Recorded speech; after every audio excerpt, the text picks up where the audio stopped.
Yo, what's going on, everybody? Welcome back. It is UFC Vegas 114. Kevin Vallejos is looking to stake his claim. He's fighting Josh Emmett in the main event. It's all going down on Saturday night, and we've got to break it down, guys. We got 14 fights on the bill, a lot of great action to get into, also some mediocre bangers along the way. I think it should be a fun night of fights. So without further ado, we're going to introduce a first-time guest of the show, Finz Chats MMA in the building. Finz, how are you, my man?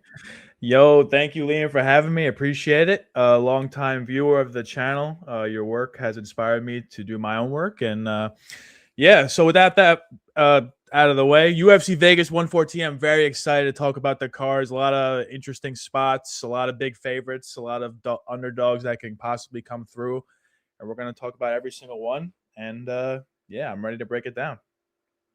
I absolutely love it, my man. Let's get right into the action. The first fight of the night, we've got a rematch, a very low-key rematch, right? I describe these fights sometimes as the rematch nobody asked for, right? But we're getting it again, and it's Piero Rodriguez, Lacerda, taking on Sam Hughes. I think the color that you give to this fight is, I think both women have made some improvements since their last outing, right? Like, if you look at Piero Rodriguez, I think, very emotional fighter, very aggro. And that's a positive quality, but it's also something that you need to harness the right way. You need to be dialed in with, hey, I'm going to fight, with passion and aggression and really go after it, but I'm not going to do things like break the rules or, cost myself points or get disqualified against Ariane Carnelossi. Now, as an Ariane Carnelossi backer that night, thrilled. I was super thrilled that she decided to just headbutt her twice in a row while the ref was telling her stop. But that was the kind of thing that for me, I realized, like, man, I got bailed out. Like, Piero Rodriguez is 10 times better than her, right? And Carnelossi's a strong girl. Piero Rodriguez just dominated her physically. If you look at Piero Rodriguez and watch back her Sam Hughes fight, the things that jump out at you, she kind of boxed up Sam Hughes in the early rounds. It's just that typically she slows down, doesn't have the great pace down the stretch. And Sam Hughes is a girl that constantly picks it up, looks to keep going, push the cardio, and she's got great pace. So I think that the same dynamics are kind of in place here. But for me, the biggest difference, the biggest improvement that I've seen from Piero Rodriguez in her recent film is she's done a better job controlling her opponents when she takes them down. First Sam Hughes fight, it was embarrassing that she could not hold her down for like a second at a time. She'd take her down, and then Sam Hughes would just like shimmy, shake on the bottom, and she just let her go, stand back up, and keep going. She almost used the takedowns more as like rhythm disruptors and like giving her something else to think about to open up strikes rather than I'm going to take you down and dominate these positions. Whereas if you look at these more recent fights, she's been taking girls down and holding them down and making them work hard to get back up and mat returning them when they do get back up and just being a lot more insistent about keeping the fight on the ground. So I still think that Sam Hughes has a pretty good get up game, so to speak, right? It's difficult for most people to control her. When people do spend a lot of energy trying to control her, oftentimes she's able to come out in the positive differential on the energy equation and start taking over, like I said, later in the fight. So for me, like the pathway for both of these fighters, how they're going to try to win it is clear. I just think Piero Rodriguez, she was the stronger fighter last time. She was the much better wrestler last time. And she honestly was a better striker last time as well. It's just that, she kind of paced herself and really didn't want to step on the gas because she was afraid of, getting tired. And I feel like Sam Hughes on the other side, she's not afraid of that, but her skills weren't really there. She sharpened some things up. She's gotten a little bit cleaner, but she's had to rely on her wrestling and her grappling in a lot of her fights. And I just don't think she's going to out wrestle or out grapple Piero Rodriguez. So bottom line for me is I think Piero Rodriguez wins the fight again. I understand why people like Hughes as a dog just because, hey, it's a WMMA fight. It could go to a close decision. The judges don't know what they're looking at. I think those are all fair points. But I just think, the way I look at it, Piero Rodriguez via TKO or decision, that's the way I see it going down. I think that if she gets, extended top time, it passes the guard, gets the dominant positions, maybe now she's able to hold them and take advantage and really beat her up. But if not, then I think that she will probably just win another decision. 29, 28, 30, 27. But I think she gets it done. What do you think? Yeah, I agree. I mean, Sam Hughes, she's cashed as an underdog 5 times, so that's very interesting. So taking her as an underdog yet again, I guess that wouldn't be the worst idea. It is women's MMA. It's going to be decided on thin margins. But rewatching the first fight, one thing I will say about Sam Hughes is she doesn't really wear damage well. they were kind of going tit for tat in the striking a little bit. Pereira landed maybe the bigger shot. Sam Hughes was kind of pressuring her more. But I feel like Sam Hughes, just the visuals is kind of what made the judges ultimately scored for Pereira. So I think the fight plays out similarly in this one. Pereira, I think, is going to get takedowns like she did in the first one. I think, like you said, she's going to control her for longer periods of time. I think both girls actually have improved since their first fight, but I mean, people forget, man. Pereira Rodriguez retired Josephine Knudsen, so I mean, you got to take that into account. So yeah, I'm going with Pereira Rodriguez. I got it by decision. Actually, one of like the only fights on the card I don't actually have a wager on. I just I don't know. I wasn't. I didn't really want to bet Pierre at favorite odds. So, but yeah, ultimately, I agree with you. Yeah, man. There's really just not much to do with this fight, right? Like, I kind of wanted to be like, oh, let me, think outside the box, look for the KO prop. Maybe she'll hold her down more, get some ground and pound off. To your point, Sam Hughes doesn't really wear damage well. She's had a TKO loss in the past where her face kind of blew up with the swelling. And I just felt like if she's getting elbowed, if she's getting beat up on the ground, that could happen. And Pereira Rodriguez, for all of her faults, she's extremely aggressive, right? Like, even though she doesn't finish the fights all the time, she's a strong girl and she does try and push and be aggro and land punches. She has a knockdown in the UFC. Sam Hughes has an 0-1 knockdown ratio, but it's like plus 850, in a WMMA fight where she's really not finishing anybody at the UFC level. So, for me, because Sam Hughes is so tough, I'm not really interested, right? They're the same age. They've got a lot of similarities. We saw the fight once play out to a close decision. So ultimately, I'm going to stick with you, man. I'm probably just going to pass on this fight. But I will just say, if enough love comes in on the Sam Hughes side, I will probably just bet Pereira Rodriguez because I feel like she's been a popular dog all week. And the line hasn't really reacted too strongly. It's kind of just stuck around that minus 150 area. But if it comes down to, let's say, minus 110 Pereira Rodriguez, barring an injury or something silly like that, or, some, news down the wire that she's throwing the fight. Like, it's like, I think Pereira Rodriguez is just a better fighter between these two. And unless Sam Hughes' improvements have been, something that I missed on the run back of tape, then I just feel like Pereira is probably still, good enough to beat her again. If not more cleanly than last time. Yeah, I mean, she's also a split decision machine. I mean, whenever she's winning, she's not really winning clean. And the only person she won clean against was Amarim, and Amarim didn't really have striking. So yeah, honestly, and that fight, Amarim, I believe, was making her debut. She was in Miami on like a pay-per-view card, and she death-gassed going for the finish, but she also got her gloves like clearly grabbed, and like Sam Hughes. I always say one thing I like about an underdog: if you're not cheating, you're not trying, right? Sam Hughes will cheat for you. She'll lie, cheat, and steal for you. She'll do anything to win. So God bless her for it. But ultimately, I think Pereira gets it done. All right, man. Let's move to this next one here, where Luan Lacerda is taking on Etcher Sosa. And, I want to throw this one over to you first, man. I kind of feel like this is a fascinating fight after running tape. I didn't feel that way beforehand. What do you think about this one? Yeah, overall, I mean, I love what I see from Hector Sousa on the regional tape. His Contender Series performance impressed me a lot. I thought he was going to go out there and strike with Maxin Lee, but he decides to turn into like almost a full-on grappler, and he completely out-grappled him, which I wasn't expecting. So that kind of, in my head, that makes me think he has another wrinkle to his game that I didn't know about before. Luan Lacerda, I think we know his game at this point. He's mainly a jiu-jitsu guy. He has okay striking, but I think Hector Sousa is the better striker. We just didn't see it on the Contender Series, really.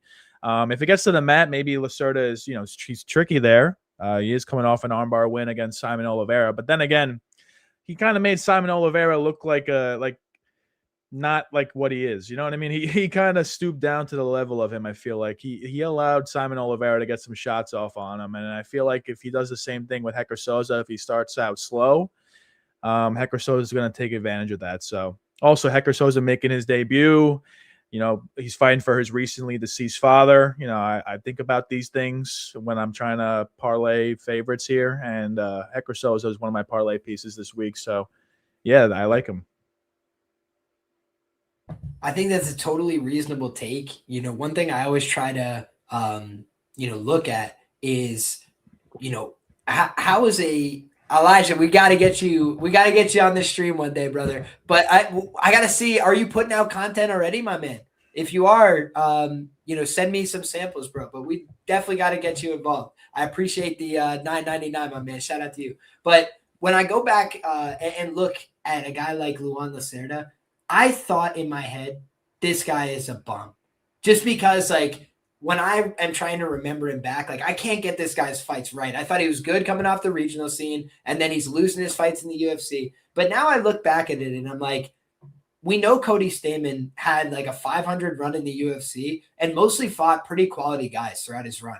Cody Stamann's not a bad fighter. And for your UFC debut, to go out there and fight him and not only like not get embarrassed, right? But like he fought him well and like started to take over in round 3, you know, and like Cody Stamann, you know, he was boxing him up a little bit, right? That's the thing that's like, you know, you're getting boxed up by Cody Stamann. And that is the danger factor here. It's like Hector Sosa, I do think, is a much cleaner boxer than Luan Lacerda. Luan Lacerda is one of these guys that kind of stands, you know, pretty flat-footed, keeps the guard up, and he's just ripping kicks. And that's the one thing that's a little bit surprising to me, that he's never finished a fight via knockout. Like, the guy throws pretty hard and, like, has seemingly, you know, landed some damaging shots on guys. Like, I didn't think Cody Stamann was reacting very well at the end of that fight. Like, he was clearly like tired and also, you know, just not loving some of the shots he was getting hit with late. And a lot of the body work is what Luan Lacerda does. Like, he just throws kicks at your body really hard over and over. And we've seen Benoit Saint-Denis take that to like top 10 in the lightweight division. I half kid, right? He's also a great jiu-jitsu player. But that's the thing about Luan Lacerda. All his wins are by submission, right? Like, this guy, I think like the vast majority, maybe like 9 of his wins or something are round 2 subs. Like, the guy just goes out there and it takes him a little bit to find it, right? He normally needs to go through some positions, go through some transitions, make you work. But I will just note, Simon Oliveira, despite the fact he's not a very good fighter, he's never been submitted before. And he's not a bad grappler. That's not his problem. It's just that he gets hurt and overwhelmed on the feet.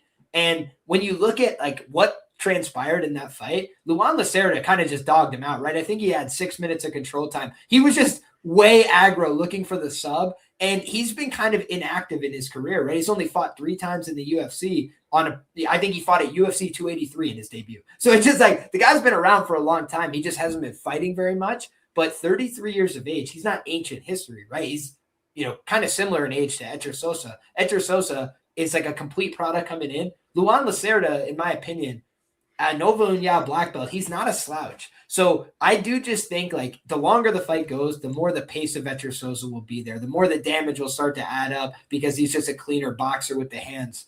But I do think if you like the Lacerda side, you got to look at the submission because I'll just go back to some of the things that I didn't like from Hector Sosa.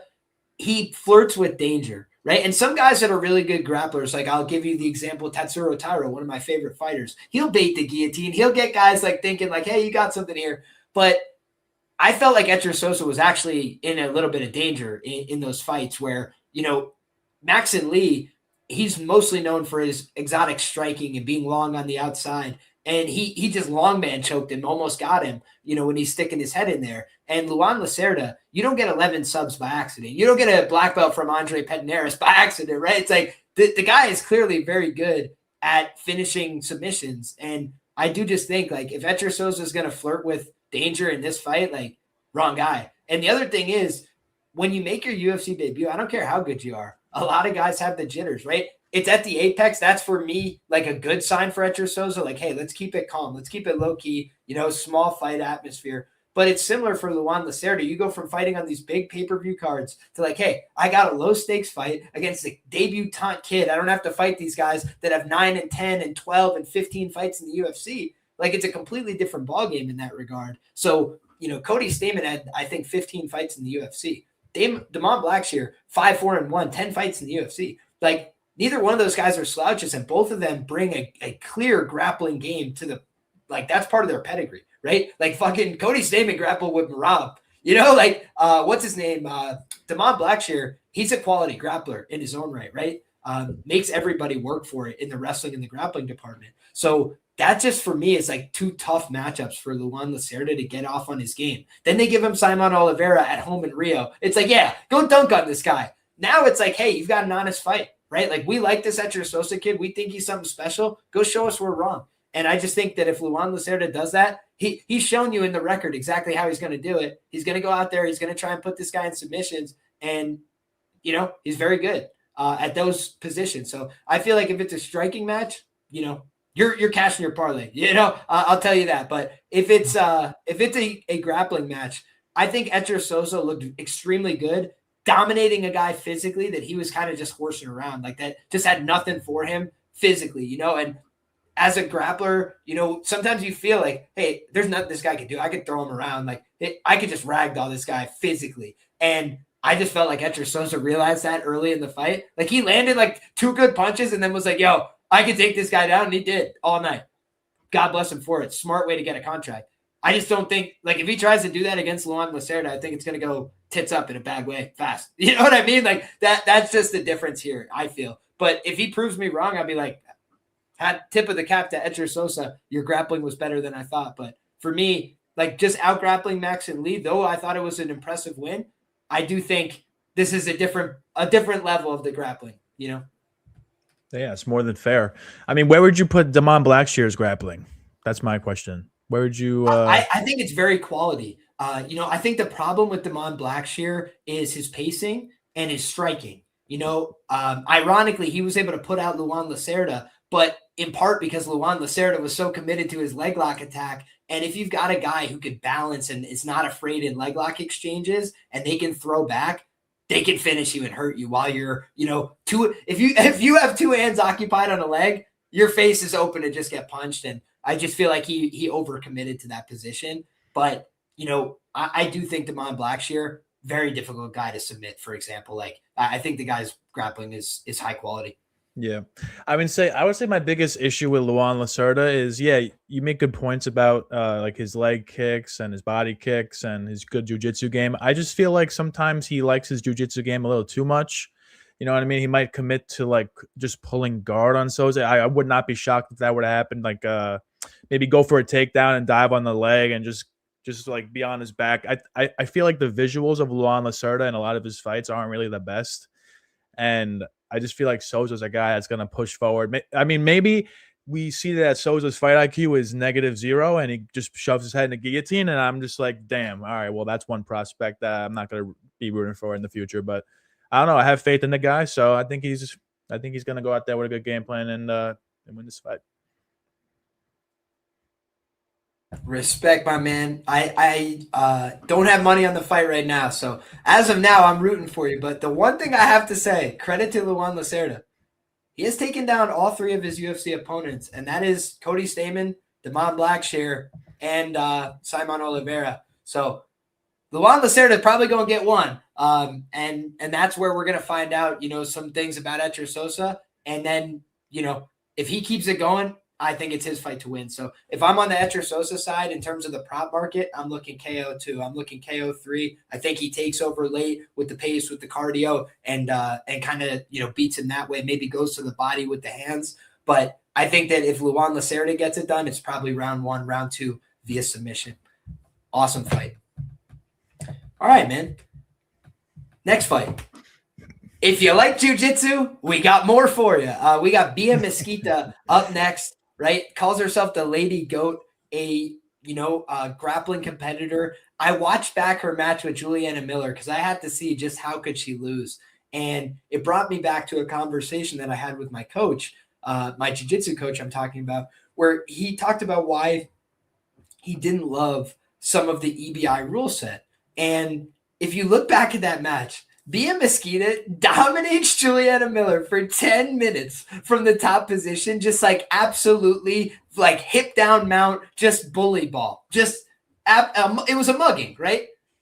And then it goes to overtime. And because Juliana Miller gets out faster from these positions that they start from, like static positions, like start from the back and start from the armbar, she wins the match. And it's just like, but for 10 minutes, Bia Mosquita was clearly the much better grappler. And then we go into these weird, situational sparring goes. And it's just like, you can never get that position on Bia Mosquita unless they start you in it. Right. So it's just like, who can stall harder? Like, I did not love watching that back, but all of that's to say, I also watched, Rendon grapple with Juliana Miller. And the difference there, right, is like Juliana Miller was just like able to get the choke cinched up like pretty easily when it went to overtime. Whereas against Bia Mosquita, like the only question was how fast were they going to escape? Not are they going to get submitted? Like people thought at first maybe Bia could submit Miller, but obviously they were not expecting Miller to submit Mosquita, right? So I just think when you look at these two women, there's levels in the jiu-jitsu. There's levels among black belts. And I just think Mosquita is a much higher level. I also think she's a better athlete. I once described Rendon as looking like she throws punches underwater. I'm not trying to be rude. I'm just trying to keep it a buck. And I will say she clearly punches hard, because if you look at Zeleniakova's face, she looked like the victim of a violent crime in a fight where she was like clearly winning most of the striking exchanges, but when she would get touched, her face would just like explode with like lumps and lesions and just bleeding, and it was crazy. And meanwhile, Rendon is taking like thumping after thumping and just not showing any wear on the face. So respect to Rendon, but you go back and look at her record. There ain't a fight she can win but a split decision, my man.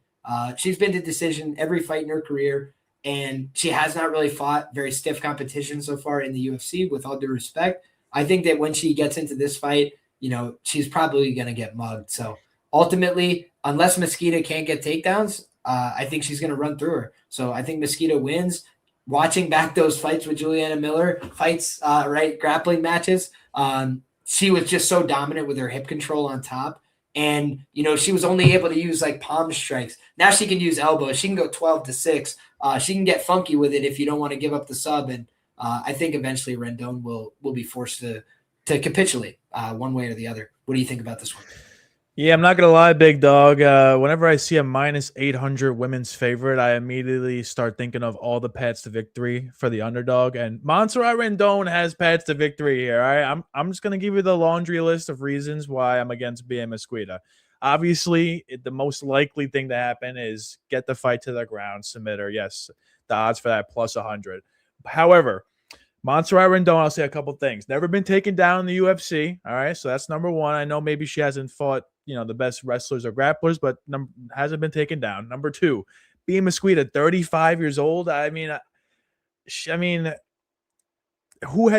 beat Arina Alexieva, and Claudia Segula was able to take down Alexieva. Everyone that Alexieva has fought has basically gotten her to the mat. So that doesn't tell me anything. Mosquita hasn't really fought anyone of note on the regional scene. Maybe Sierra Dinwiddie, I guess, but she was mainly a striker.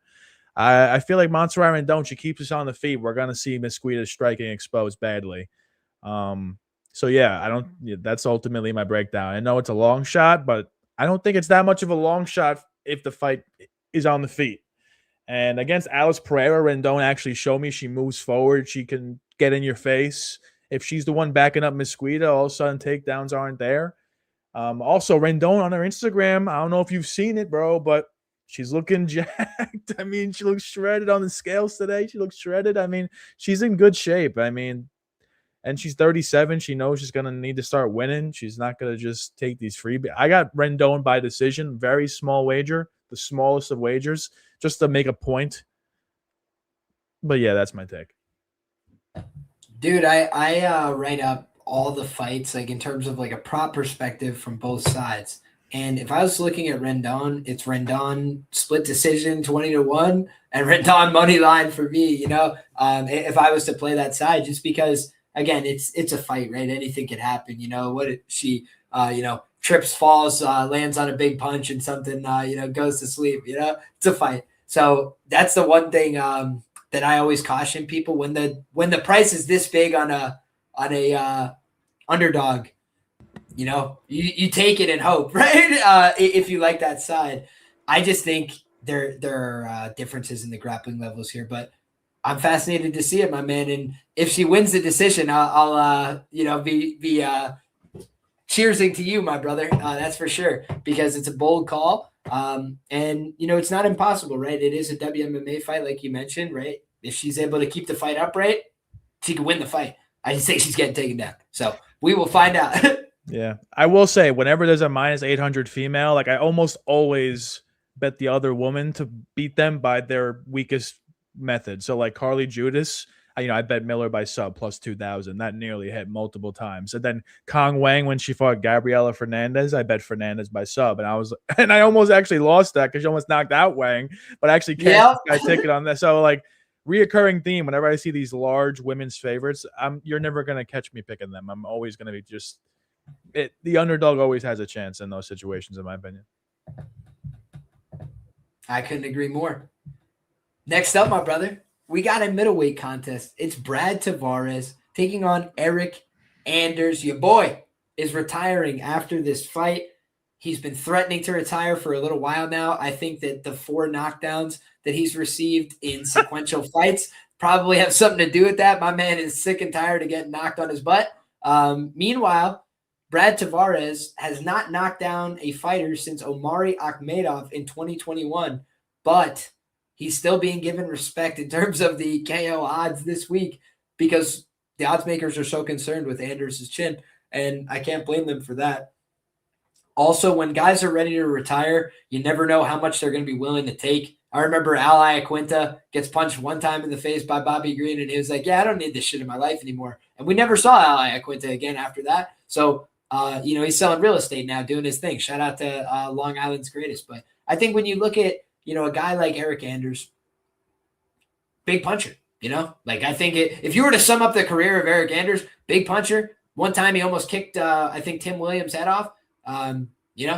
Eric Anders probably lost a little bit of that hip mobility. Not as many big head kicks anymore, but he can still throw a big left hand, and I don't like how Brad Tavares reacts when he gets hit these days. So for me, the ways that I would consider playing this fight would be the fight not to go the distance at plus money and just hope that one of these guys gets spilled because they're both 38-year-olds with bad chins. And, Brad Tavares is a good fundamental kickboxer. Eric Anders just has big bonk power. So I do feel like either one of these guys could get put down. But, if you were, again, to say what's the most likely outcome, Brad Tavares decision, death taxes and Brad Tavares decision. That's like the way it goes when Brad Tavares fights. Like, I thought that he should have put away Chris Weidman, a New York great, another Long Island legend.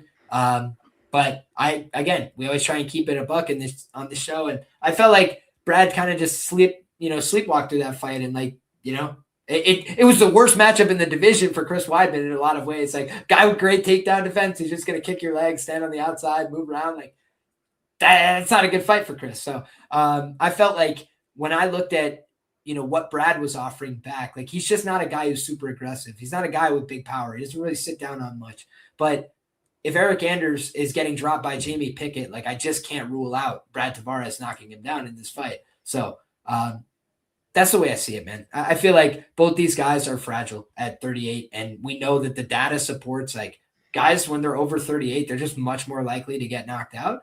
And these guys are like, all the other data points are like, yeah, these guys are ready to go. Like, they're starting to get hurt more. They're getting clipped. They're getting knocked down. They're getting hurt. They're getting finished. Like, just things are trending in the wrong direction for both these guys. So, fight not to go the distance is like plus 140.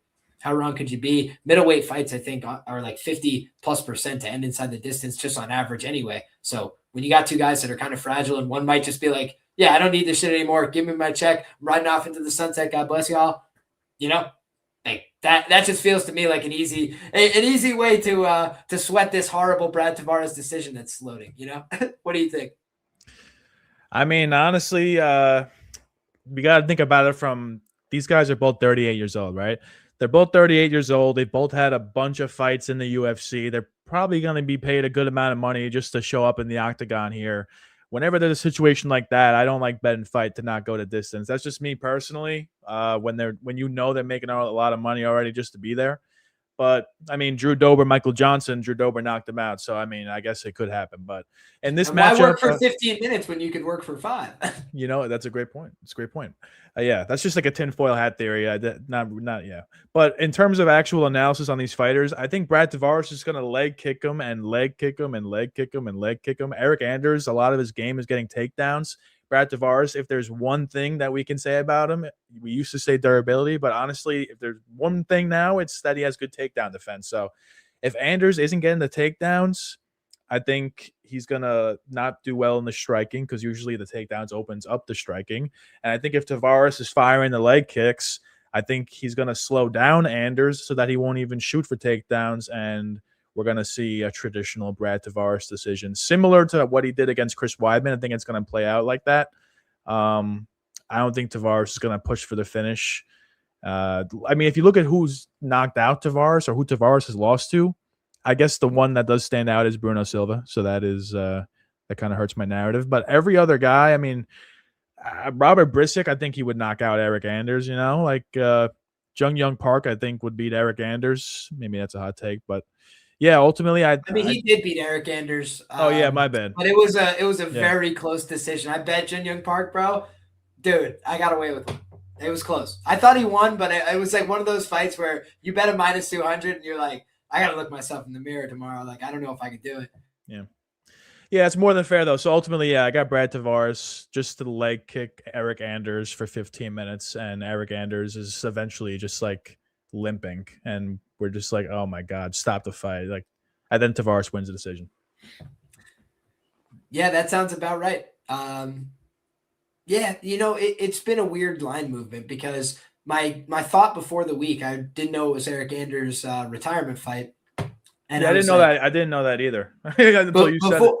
Before, well, I've heard that on shows that I respect, so I hope that they've heard that directly from an Anders interview. I know that Anders has flirted with retirement in the past, talked about like, I'm probably done after this contract, like whatever, blah, blah, blah. So he's definitely had one foot out the door, but I think he's basically made it like, yeah, I'm going to be done here. So if that's the case, right? Brad Tavares is one of these guys that he's been doing this since like 2010, man. It's honestly like incredible. I think that's when he was on The Ultimate Fighter, it was 2010. So Brad Tavares is like the ultimate UFC lifer. And it's just like, it reminds me of another quote from my coach, man. He says, it's not about who's best, it's about who's left. And Brad Tavares is the guy who's left after this fight. Eric Anders is the guy who's probably not coming back. So in a minus 110 type fight, feels like Brad Tavares probably gets this one done. But we've seen it before, retirement miracles, right? Robbie Lawler looked pretty darn washed, and then he sent Nico Price to hell in like 2 minutes. So sometimes guys find that, old, sweet nectar one more time. But yeah, we know that was guys, we know that was a rigged fight. I mean, come on now. Hey, just maybe, Robbie's the best, man. The one-way rig, they were just like, yo, Nico, go over and fall over for the first punch. He's a goddamn legend. And they're like, yeah, I got you, boss. Whatever you need, man. They're like, come on. They're like, Nico, we have the video for Robbie Lawler, bro. You got to go down. Like, it's not going to look good. Yeah, they're like, otherwise we wasted like $20,000 in our production budget, and that can't happen. In the TKO era, we're using these assets, all right? Yeah. That's funny, man. All right, on to the next. We got a fascinating fight. I think this should be a fun one. You got two guys that are pretty action heavy in their styles, right? Balaji and Michael Aswell, they just took chunks off each other, man. They beat the shit out of each other in that fight. And Michael Aswell took that on short notice. He was up a weight class. I bet Michael Aswell there because I had a ton of respect for the guy. I thought he was going to do well in the UFC. And,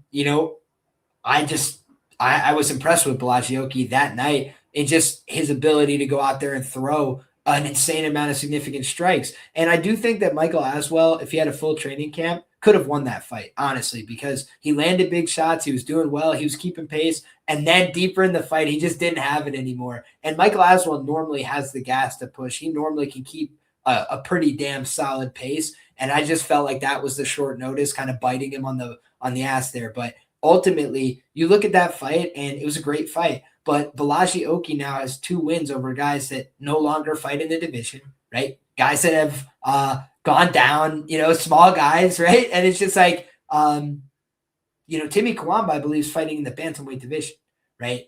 So the guys that he's beating, they're smaller guys that have moved down, and he was able to leverage some physicality, some length, and the fact that one guy was on short notice to outlast him and kind of outwork them. And the fact that he's able to throw that amount of significant strikes and also knock guys out early, like that's a pretty unique skill set. So that's a good thing. But on the other side, Manuel Sosa, I was so impressed with this guy when he was coming to Contender Series. Like I was, pretty darn certain he was going to find a way to win that fight. And I respected his opponent on Contender Series, but I was just like, Manuel Sousa is that dude. Like Archie Colgan is a really good wrestler, man. Like I've known about his wrestling before I knew him as an MMA fighter. You know what I'm saying? Like it's just like a fan of the sport of wrestling. I was well aware of Archie Colgan and everything that he accomplished in college. And I think that when you look at a guy like Manuel Sousa, he has a loss on his record, right? He's kind of learned from that. But what does he not have? He doesn't have a finish loss on his record. He's not going out there and getting put away. You got to kill this man, right? Like, obviously, he's willing to work hard. He's willing to go through hell. He's willing to get up from bad positions. And, even you go back to the Roofy fight. I know people talk about, well, they were young prospects, but you look at how it happened, right? Roofy was landing. He was doing well. He was doing a lot of the things he likes to do. And why did I pick BSD to beat Roofy? Because I saw Manuel Sousa make him capitulate, make him give up, find a moment of weakness and take advantage of it. And I feel like Manuel Sousa is just that guy. He waits for you to give him a moment of weakness, and then he takes it. And he's a guy that he stays in the fight long enough to give himself a chance to win. When I coach wrestlers, I try and tell them, like, hey, you don't need to accomplish everything all at once. We can stay in this match, and then you're one exchange away from winning at all times. But if you go out there and go crazy and put yourself to your back trying, nonsense, then we don't have any more match left, right? We got pinned. The match is over, right? If you take a bunch of big unnecessary risks, like a guy like Balaji Oki sometimes does, then you end up getting finished, right? Like you either finish the guy or you get out of position and you get caught, right? So the fights he's actually won in the UFC were the fights where he didn't go crazy and he was able to work his way to a decision. But the Kawamba fight was close and the Aswell fight was close. So when it goes to the cards, he'll let you fight close. He'll give you an honest chance. He can knock people out. So that's the danger factor here is like Manuel Sousa is a man like anybody else, right? If he gets hit on the chin hard by Balaji Oki, who hits very hard, he could get knocked out. But I think that the longer this fight goes, the more that Manuel Sousa will have an opportunity to show his counters, to show his finishing instincts. And I think that that's the biggest difference maker between these two guys is one guy has found ways to lose in fights where he was doing well, and one guy stays in fights long enough to give himself a chance to win. So I think Manuel Sousa gets the win here, probably in round 2 or 3. What do you think, Finz? Yeah, I actually completely agree with that take. So a couple things about Balaji Oki. Okay, so number one, he's going to look really alive early, I believe.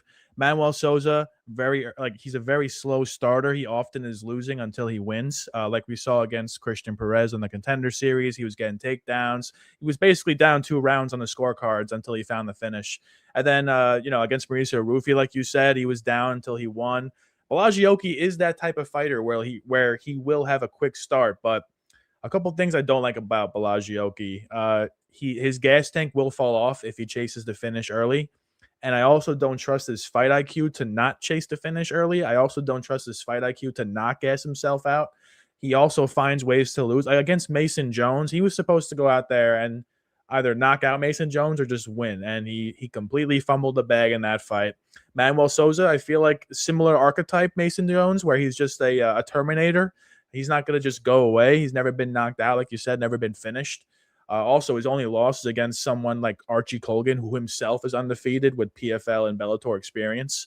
So I kind of rate Manuel Sousa's resume higher than Balaji Oki, even though Manuel Sousa is making his debut. I mean, the guys fought, Mauricio Rufy knocked him out. He fought Archie Colgan. Christian Perez trained the goat shed with Jillian Robertson. He pretty good prospect before getting slept by Sousa. So, yeah, I think Balaji Oki round 1 spread. That's one bet I have because I do think he could win round 1. So on the scorecards, that's the bet. It's like plus 300. I think that's great odds. Another bet I have Manuel Sousa He's money plus line. 300 to win round 1. Yeah, that's wrong. That's wrong. Yeah. Actually, yesterday I was breaking it down with 2 of my other guys on X on Twitter, and we got like plus 350, and it got all. And today when I went to go bet, it was plus 300, but. Yeah, I ultimately have Sousa money line and a bunch of parlays. So tracked bets is Sousa parlays. The side bet, which I can't track because BetMMA doesn't have it, is Oki to win round 1 on the scorecards. Nice, man. And I always talk about, there's ways to extract value on either side of a fight in certain cases. And I think that's an example. I basically said, like, if you're looking at a way to play Oki, the way that I would look is, obviously you could consider the money line, like he's a big enough underdog, but in terms of like a prop perspective, I think the way that he would win this fight is either a, KO round one or a split decision type of outcome. That's the way I see him having to get this done, because he normally fights close in fights that he wins on the cards. And Manuel Sousa, I think, gives himself chances, gives himself moments and opportunities. You consider those two ways as Oki's path to victory. But I think that Manuel Sousa is just a guy, I could see him winning this fight via any method of victory. And that's why I think he's rightfully favored to win it. Mm-hmm. Yeah, I agree with that. Sousa's just the overall better fighter. Oki, we've seen quit in fights before. It's just and Sousa, if anything, we've seen his dog come out in fights. Like, we know he's going to fight for your money. And I think that's the type of guy I want to be backing.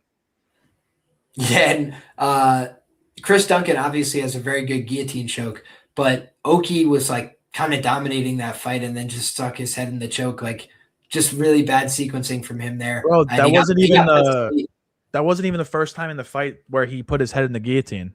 I watched it. It was like 3 or 4 times, bro. He just kept doing it. I'm like, dude, what are you doing, bro? Like, it was crazy. He tempted fate until fate tempted him back, and it was over. So bad. And then also one other argument about Oki is like his takedown threat, and Sousa, his takedown defense isn't the best. But like, I'm not buying the takedown threat. Like Mason Jones shucked this guy off him. When I seen that in round 2, I was like, bro, there's no way. So yeah, Sousa it is. Mason Jones is a black belt, I think, in judo and jiu-jitsu, but I don't think he's like a physical hoss in quite the same way. He is dense though. He's dense. He's an interesting cat, Mason Jones. I do think he's a bad knockout loss waiting to happen, though. So we'll discuss it when he's on the board. But next up, my man, we got Elijah Smith, the son of a UFC fighter, Swift Elijah, taking on Su Young Yu, Jiu-Jitsu. I feel like I have, I'm of two minds on this fight. So I'll let you start us off, my man. What do you think about this one, Finz? All right. So like I said earlier, usually I have to I look at the sorry, I just read the message, shout out. But yeah, so I always look at a way for the underdog to win first before I make my pick. I'm like, so how can the underdog win this fight? And in this fight, I think it's pretty clear to me how Su Young Yu can win. He's just gonna shoot for takedowns against Elijah Smith and rack up control time and land some ground and pound. I don't know why that's completely out of the question. I mean, Long Zhao, for what you can say whatever you want about him, the Cody Garbrandt fight, but Long Zhao, he has pretty good takedown defense, and he kind of turned Su Young Yu into a striker, and Su Young Yu handled himself well against Long Zhao in the striking. The Cody Garbrandt fight didn't happen. That's not even like that Long Zhao should have won, but whatever. And Elijah Smith, you look at his fights, been taken down by every guy he's fought, been put in bad grappling situations by Toshio Magazama. I know he got the slam KO, but that was like a Hail Mary. Like, he was in a really bad triangle. Also, Vince Morales, he almost got him in a Darce early in the fight. He almost got him with a standing rear naked choke at the end of the fight. Elijah Smith, 23, Su Young Yu, 30 years old. Su Young Yu, way more experience in the game, 16-3 compared to Elijah Smith, 9-1. Yeah, I think Su Young Yu can get the grappling going and ultimately win this fight by decision or even maybe a late submission. I think his grappling actually is better than Elijah Smith. So at the odds we're getting, he's my underdog pick of the week. I do the Finz Hammer Lock, and my Finz Hammer Lock this week is Su Young Yu. It's got to be an underdog, and out of all the underdogs on this card, I got him at plus 164, so I feel really stupid because he's like plus 230. But I think he's a good underdog to play this week. That's my take. Well, here's the thing, man. I don't think it's stupid, but I do kind of disagree with how I see him winning this fight if he's to win it, right? I kind of agree with this chat from Garrison, right? He says Elijah Smith too physical, you not taking him down, which is funny, right? Just the juxtaposition of you not taking him down. It's like a play on words. But anyway, when you look at this fight, right? I look at a guy in Elijah Smith and I see the better physical athlete who I think hits a little bit harder on the feet and who I just think kind of is a little bit more snappy, a little bit faster with his movements. Maybe a little bit faster with his reaction time even. But I think on the other side, what is the problem with Elijah Smith? A lot of young fighters are really aggressive, and in ways that don't serve them, right? And what's something that doesn't serve you when you're trying to grapple somebody is just diving for a submission before it's there, right? Like you gotta make sure it's there before you go for it. And there was a few times Elijah Smith, gets a good position, gets a takedown, then goes for a choke, and then falls over the top. Just like loses position, gets too aggressive, and he makes a lot of those kind of mistakes in the grappling, is how I describe it. And a lot of those are mistakes of aggression, mistakes of getting overzealous. And when you look at a guy like Su Young Yu, he's actually much more patient in the grappling. He's much more clever, so to speak, right? He just makes a lot of the right decisions. He's boring at times because he just is doing a lot more of the right decisions in the grappling and just making decisions that control people and prioritizing control. And so I do think that you're right. He could get some control in this fight. I think it'll probably come from reversals. I think Elijah Smith is a guy that kind of fights on one track. He likes to back up, throw some punches, and then after he's backed up and thrown some punches and backed up and thrown some punches, he's like intercepting takedown. Like that's just the way his rhythm kind of builds. And I think that, Yu is probably happy to go to the ground no matter how it gets there in this fight. Because I do think that he can just turn to turtle and then let Elijah Smith make a bad decision, fall over the top, get over aggressive. He'll get a 2-on-1 baseball back grip or something to just hang out and try and look for a single leg, wrestling from there. Because I think it'll be harder for you to wrestle this guy. And if he does make that commitment, like I'm just going to go out there and wrestle hard, I think he will be exhausted in the third round. Now, here's the problem again that I have with this fight. I think both these guys have bad cardio. Elijah Smith, I feel like, has taken off the second round of both of his fights that have gone into round 3 in this orbit of the UFC and Contender Series, right? Like against Aaron Tao, I thought he looked good in round 1. I thought he looked okay in round 2. And I thought in round 3, he looked really bad. And he was like shooting desperate shots and he was getting really out of position and making bad decisions. And I didn't think that Tao really made him pay and kind of just took the 10-9 round win and didn't win the fight or the decision as a result. I thought that round 2 honestly was a close enough round on rewatch, but either way, Elijah Smith gets the nod. Fair play to him, right? Comes into the UFC, and the Vince Morales fight again, making mistakes, getting out of position. You talked about it. He ends that fight locked in a standing rear naked choke with no hooks in. And he's like gurgling. It's a bad look. It almost looked like he was going to get Jeff Nealed against Shavkat, if you know what I mean, right? Like late in the fight, like getting caught in like a just weird no hooks, rear naked choke, and you squeeze somebody tight enough, they can go to sleep. That for me is where jiu-jitsu could have an opportunity to get his first UFC finish, right? Where Elijah Smith, if you're getting yourself into 3 submission attempts against Vince Morales, who is a guy who's very aggressive with the subs, but let's just keep it a buck. He's 3-7 in the UFC. Su Young Yu has as many wins in 3 appearances as he has in 10. So it's just like Vince Morales, tough guy, gamer, maybe fought a tougher schedule, but it's just like he's just not winning fights at the UFC level. He's having a really hard time doing that. And Su Young Yu, he's been coming in and winning fights, keeping it simple, finding ways to win. But now he might have a guy who's going to give him like the kind of fight where, hey, like you get super aggressive, you try this stuff. I'm going to try and pursue my submissions. And it's like 9 or 10-1 on the submission. And I do think they can't keep calling him jiu-jitsu if he doesn't submit somebody soon. So I feel like if he was going to submit anybody, a guy who's like an overzealous 23-year-old who likes to mix in the wrestling and grappling and then nearly gets submitted in all of his fights, like that seems to me like a candidate, right? And the other thing is I think Reyes Cortez was able to take him out in the 3rd round. And, Su Young Yu, I don't know that he'll have that same kind of cardio basis, but I will note that in the Long Zhao fight where he didn't wrestle very heavy, right, where he wasn't the one pushing the wrestling pace because he kind of just realized like, fuck, I can't take this guy down. He was able to go into the 3rd round and keep throwing and having like crazy exchanges on the feet. And for his, I do think Elijah Smith is the better striker, the better athlete. I've seen Elijah Smith in some ugly striking exchanges too. So that's just for me why I can't really get behind Elijah at these prices. And to the point about the line movement, at plus 165, I was like, you know what? I kind of see it, but I'm just not going to get there.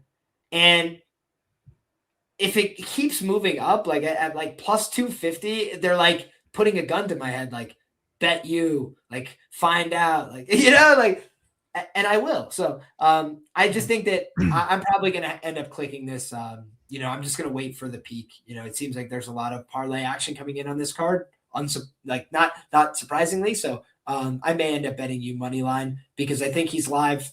Like you mentioned, that decision path. I don't think it's like a 0% chance that he knocks out Elijah Smith, although I don't think it's a high percentage. And I think that he could submit him. So I just think he's got all the paths to victory. I just think, he's going to have to fight properly. He can't gas out too terribly in the third round, or if he does, he's got to make sure the other guy's more tired than him by the time they get there. So that's for me, I think a viable path to victory for Su Young-Yu. Yeah, I mean, ultimately, my typology pick is Su Young-Yu round 3 submission, so I'm with you on that. One last thing I'll say about Elijah Smith: he's 23 years old. He's still very green. The mistakes he's making in the octagon have been reoccurring at this point. Emptying the gas tank early, gassing out later in fights, putting himself in bad spots. Su Young-Yu is a guy that is undefeated, whether you like it or not, against whatever competition. He's undefeated in the UFC. He's on a nice little win streak. I think these are the types of underdogs you should be taking, especially at the plus 225 odds. A dog that is on a win streak against a guy that's green, that is prone to making mistakes. So, yeah. I love it, my man. Hopefully we've spotted an underdog. Also, way more experience, right? 19 professional fights. Obviously 3-0 in the UFC, so similar commensurate UFC experience, but 19 professional fights compared to just 10, right? So almost double the professional experience for you. I think he's the cleaner grappler. I just think there's some reasons to like him here. It's not going to be easy, but I think it's doable. I mean, South Korean grappling, man. I mean, if Seok-Young Ko showed us anything, I mean, I'm also banking on that, so. One of my biggest regrets is I did a great write-up for why he was going to win that fight. I picked him outright as a dog and then didn't bet it. And then I was sitting there watching the fight going, no! Pure domination, bro. Absolutely ugly. Yeah. Speaking of pure domination, there's a chance that we could be seeing pure domination in the next one, my man. It's a heavyweight fight, and heavyweight fights can often be, one-sided one way or the other, right? Stephen Asplund, I don't think a lot of people thought he was going to go out there and knock out Anthony Guaracio in the first round, right? Like, I think if people thought he was going to win, they thought he was going to have to, survive and keep it going and push it till late. And instead, he just baited him out, got him emotional, got him over aggressive, and sniped him. So shout out to Stephen Asplund, man. The guy is an overachiever in every sense of the word. 27 years of age. The guy goes out there, no excuses, fights hard, is a tough son of a gun, great personality. I think there's a ton to love about this guy, right? The problem is, the ground game is not necessarily one of them, right? He's made efforts to improve it. He's been vocal about that. But the Denzel Freeman fight is a mugging, right? Like, Denzel Freeman just audited him in the grappling in really devastating ways. Like, he beat his ass, but he also just clearly out-grappled him, out-wrestled him, threw him around, physically dominated him. And the thing about Vitor Petrino is I think Vitor Petrino on the feet is just all right.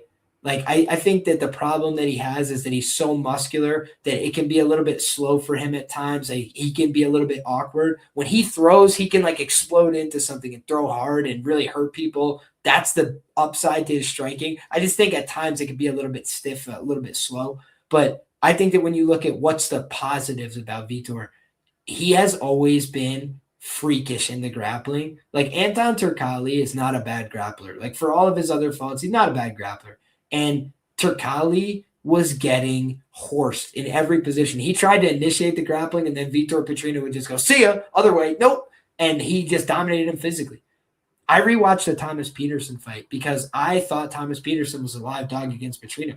Thomas Peterson can really wrestle, I think he was a 2-time Minnesota State champ. This is off the top of my head. And he was a JUCO national champion. So Thomas Peterson, certified wrestler, like definitely can do the wrestle, right? Not the most athletic guy you've ever seen, right? Maybe not the most physically imposing fighter you've ever seen, but he could definitely wrestle. And Vitor Petrino was wrestling with him, bro. Like Vitor Petrino actually looks smoother and more athletic in the wrestling than he ever has in the striking. And I think that's the biggest difference maker, right? Like he knocked out Thomas Peterson there, and that will be what people remember. By the way, that knockout is insane. Like knockout of the year contender for sure. He sent him flying face down. It was ugly. And when you watch back Vitor Petrino, I called his first UFC submission. I believe it was his first professional submission. The guy had been working on his ground game, getting better. He's now a black belt in Brazilian Jiu-Jitsu. And you don't need to be the world's best black belt, right? Like speaking about levels, to dominate heavyweights oftentimes on the mat. When you are a very competent grappler compared to your opponent, you normally can run away with it. And if Asplund's made gigantic improvements, I'll take my hat off to the guy. But he's taking a massive step up in competition here, in my humble opinion. Vitor Petrino, again, for all of his faults, he's 6-2 in the UFC, and the guys he's lost to are quality, right? Guys with winning records, guys that in one case fought for the title. Even though we can all agree, like losing to Anthony Smith, it was a yikes out of 10. But it was also, you know, a guy who's young and getting a little over aggressive in there with a veteran and, you know, kind of getting touched on the feet. So he got uncomfortable. He shoots a takedown. I would be surprised if Stephen Asplund just guillotined Vitor Petrino effortlessly, right? Like Anthony Smith is a black belt. Anthony Smith's been around the block, right? Like he's done the damn thing. He's submitted good guys. He submitted Gustafsson for the love of all things holy, right? So he can actually grapple, just not with the very best guys in the division.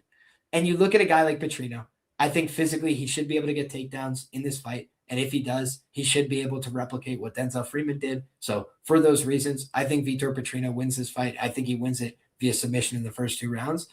But the caveat being, I think Stephen Asplund is a candidate for a live bet in this fight. You know, I think that if you see Vitor Petrino huffing and puffing and you know, filter feeding between rounds and he looks like he's a spent force, I think Asplund is a guy that is a, you know, abnormally good cardio fighter for the heavyweight division, and he throws insane volume. And those are bad recipes if you're tired. So if Vitor Petrino can't get the finish, I do think that's when you look for a live exit on Stephen Asplund and hope that, you know, his volume can take over with the judges if it gets there, or, you know, he goes out there and finds the finish late. But I also think that the prices are pretty big on Asplund, you know, KO 2-3, round 2-3. And I think that that's probably his best path to winning this fight, right? Like, could he clip him on the chin? Sure. But it took Dustin Jacoby, who's like a former Glory kickboxer, 3 rounds to catch him on the chin, right? So it's like, that's a little bit easier said than done. Maybe at heavyweight it's different. But Dustin Jacoby, I think, could go knock out heavyweights. Like, that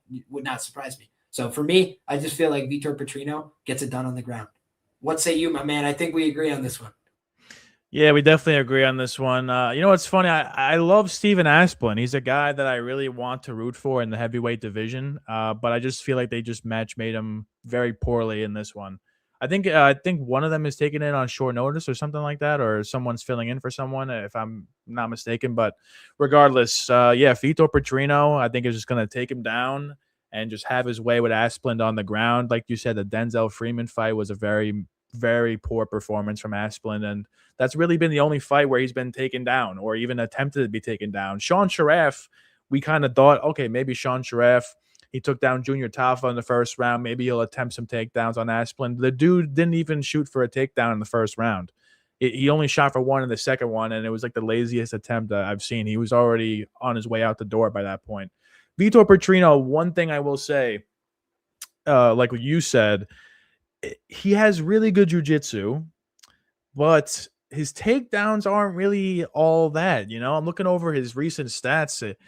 1 takedown, 1 takedown, 1 takedown, 3-1. Like, he's shooting for an awful lot, sure, but not often getting into the mat. So maybe if Asplund just hammered takedown defense, he has a path to victory. But once he like actually is on the ground, I think it's going to be a very big problem. So yeah, Asplund, I think, could potentially, you know, pop up Petrino in the striking. All the rumors of the broken hand for Petrino, I think those are kind of overblown, even though I did spread the rumor in the first place. But he posted on his YouTube page saying he literally his hand had issues, and the video was from a month ago. But yeah, Petrino, I think eventually will get it to the mat. I have some money on Petrino sub at like plus 270. Nice, man. I like where your head's at. I see it basically the same way. And I just have my sneaking suspicion what Garrison was saying. I do think like this could be one where the UFC does like, Asplund. I think they like both these guys, but I think that they like Asplund. They've tried to put him in a position to build himself, right? Especially fight week. I feel like he's been one of the guys that's kind of had one of these breakout press conference type feels, but I just think that it's easier said than done, right?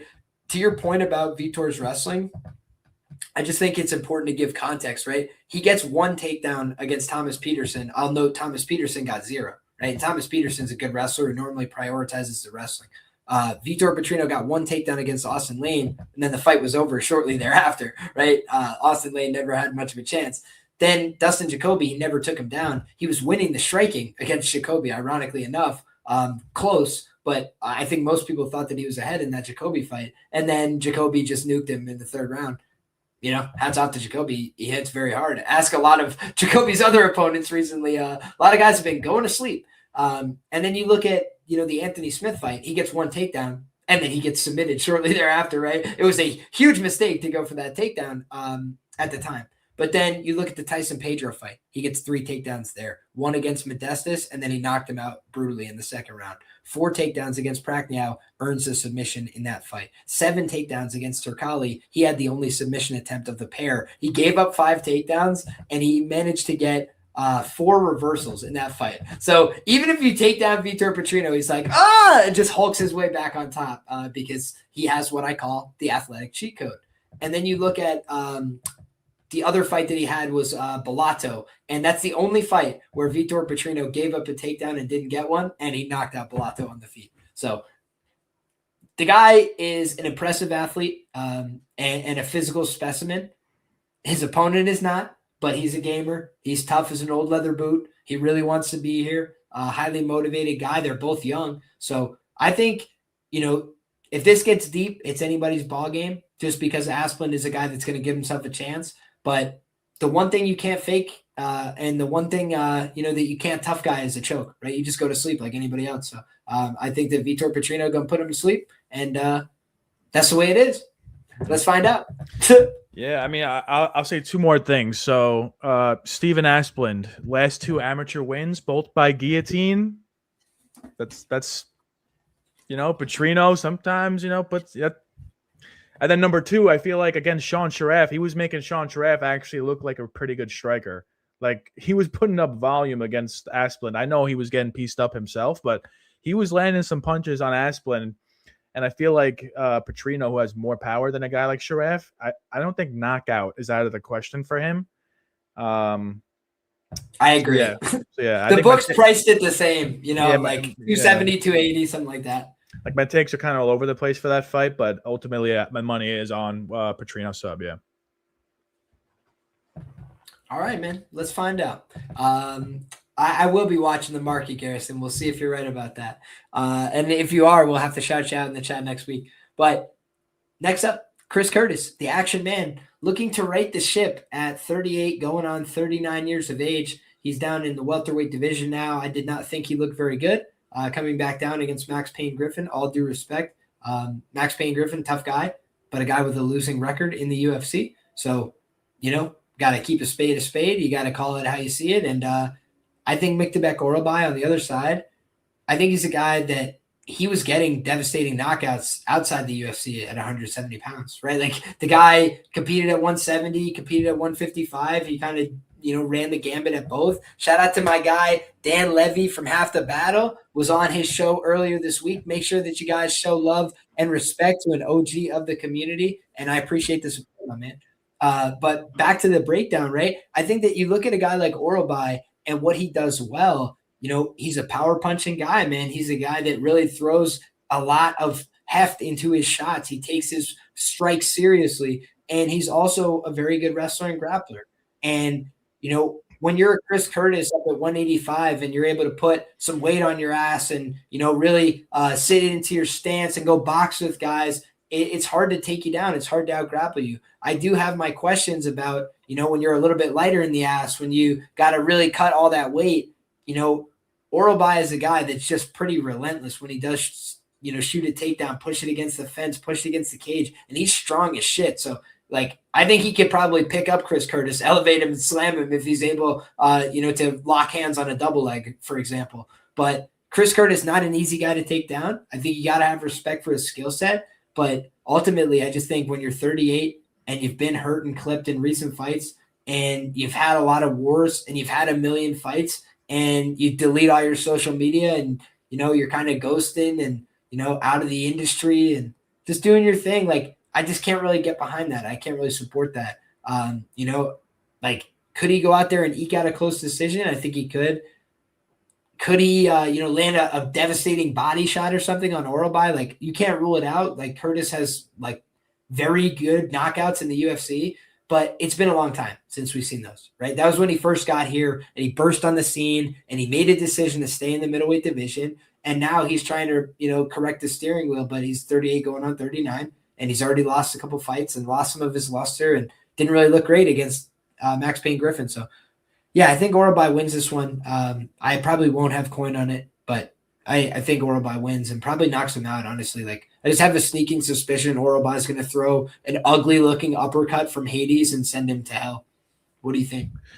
Yeah, at first when I saw this fight, I was thinking to myself, all right, maybe Chris Curtis, former middleweight, Miktabek, former lightweight, potential for an upset here. Miktabek, if there's one thing about his game, it's his takedowns, it's his pressure, it's his volume. Not really his striking, although recent fights, his striking has been very prominent, obviously knocking out Jack Hermanson. So when I first thought about it, I was like, okay, maybe Chris Curtis keeps it on the feet. He keeps Miktabek at range. But then I was like, all right, 11-year age gap, that's not good. I feel like the only type of fighter to beat a guy like Orobio is a guy that's like Orobio. Someone that presses forward, gets in your face, goes for takedowns against you, lands ground and pound. Chris Curtis does none of those things. He often fights off the back foot. That Max Griffin performance was insanely mid. I think Chris Curtis is done at this point in his career. I also agree. I think Miktabek inside the distance is the play. He's showing new shades to his game every fight. Now all of a sudden he can knock dudes out in the feet. He takes dudes down with ease, submits them with ease.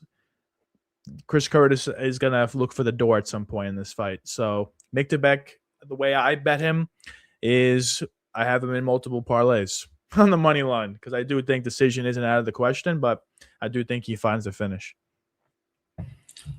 Yeah, man. Then we see this one the same way. Chris Curtis is defensively responsible in the grappling. The one thing I think that could be an X factor is if he gets hurt. If he gets damaged badly in this fight and Orobio still pushing that wrestling and grappling, he's pretty relentless, man. And, he's got an excellent squeeze. He's got a great rear naked choke, a great back take. I wrote up the Uros Medic fight like I had seen the future. And it was because I was so convinced that Orobio was going to be able to out-grapple that dude. I was like, he's just going to take him down and do anything he wants to him on the mat, maul him. And that was at the time when he was a 55er fighting up at 70. And look at how that win is aged, right?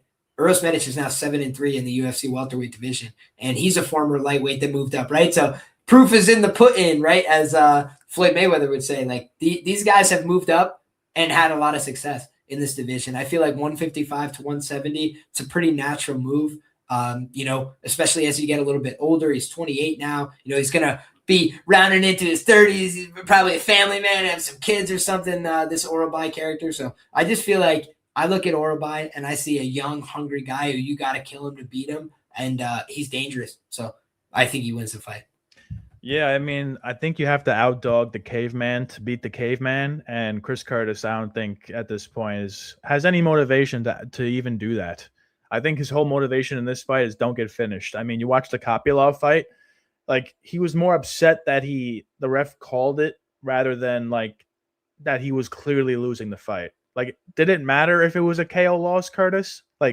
you lost. You were losing 30-27. Like, you know what I mean? Like every fight he's always complaining. It's like, I don't know. Is that just me? Like he's always complaining about something about every single fight. But yeah, make it back all day.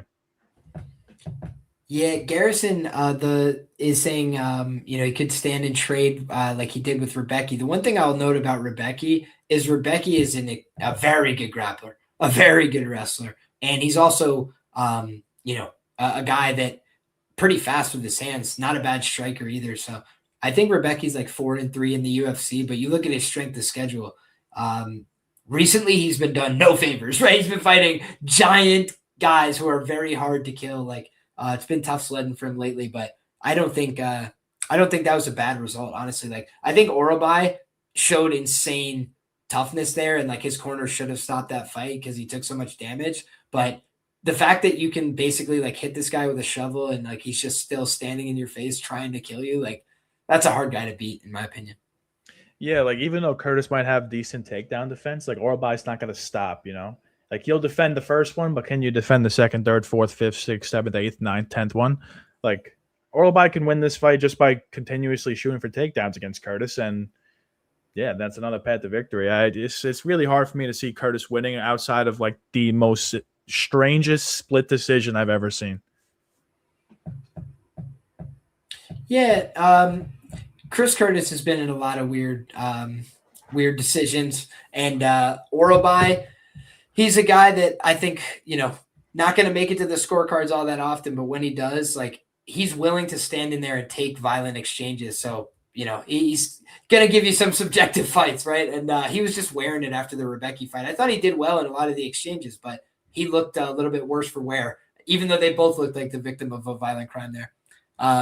Ultimately, I kind of agree with the chat that the line is a little bit wide here in terms of just like fundamentals, how I approach it. But I don't think I can get involved with Chris Curtis. He's not the kind of guy I want to do business with right now. All right.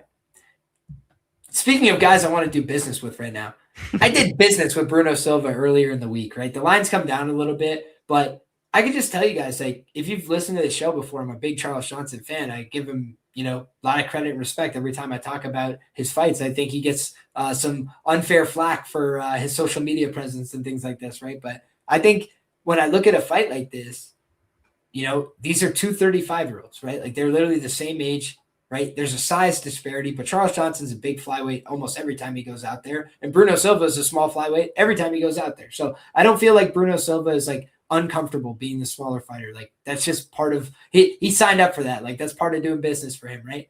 And when you look at how Bruno Silva approaches a fight, dangerous guy who can hit you very hard, and he's a competent grappler. So where does things go wrong for Bruno Silva? He can get hit. Like, defensively, he's not the most responsible fighter, but he's a guy that lands hard strikes, takes big risks, and like the Cody Durden fight showed, he's one exchange away from winning the fight at all times, right? Like he was losing the fight. He was not having success. By the way, Charles Johnson lost 30-27 to Cody Durden. So people are like, oh, Bruno Silva, he's getting dogged by Cody Durden. It's like, well, that's something that they shared. The difference was Bruno Silva then said, okay, I'm hitting my I win button, and then just killed him. And when you look at Charles Johnson, he hasn't always had that dynamic finishing ability. He hasn't always gone out there and put guys away. And I think that when you look at Bruno Silva, he's got 5 finishes in the UFC, 5 wins. So he's just gone out there and been a consistent finisher in this promotion. He's a guy that's finished the vast majority of his wins as a professional. What about when the fights did go to the cards? These guys are both like 500 fighters on the cards. And you could argue, well, hey, Charles Johnson's been fighting some better guys. I agree with that. But I also think, like, who are the losses for Bruno Silva? Who's he getting punked by? He's 5-2 in his last 7 fights. So who's he losing to? He's losing to top contender Manel Kape. He's losing to the champion Joshua Van. And so Charles Johnson, the difference with Charles is like Charles has great wins, knockout Lonnie Kavanaugh. That's a great win. Look how it aged, right? Goes out there, knocks out Joshua Van. Incredible win. Look how it's aged, right? He's the champion, 9-1 in the UFC. But the downside is Charles Johnson has losses to Ode Osborne, losing record in the UFC. Cody Durden, losing record in the UFC. It's just like Charles Johnson could beat good guys and he could lose to guys that he's better than.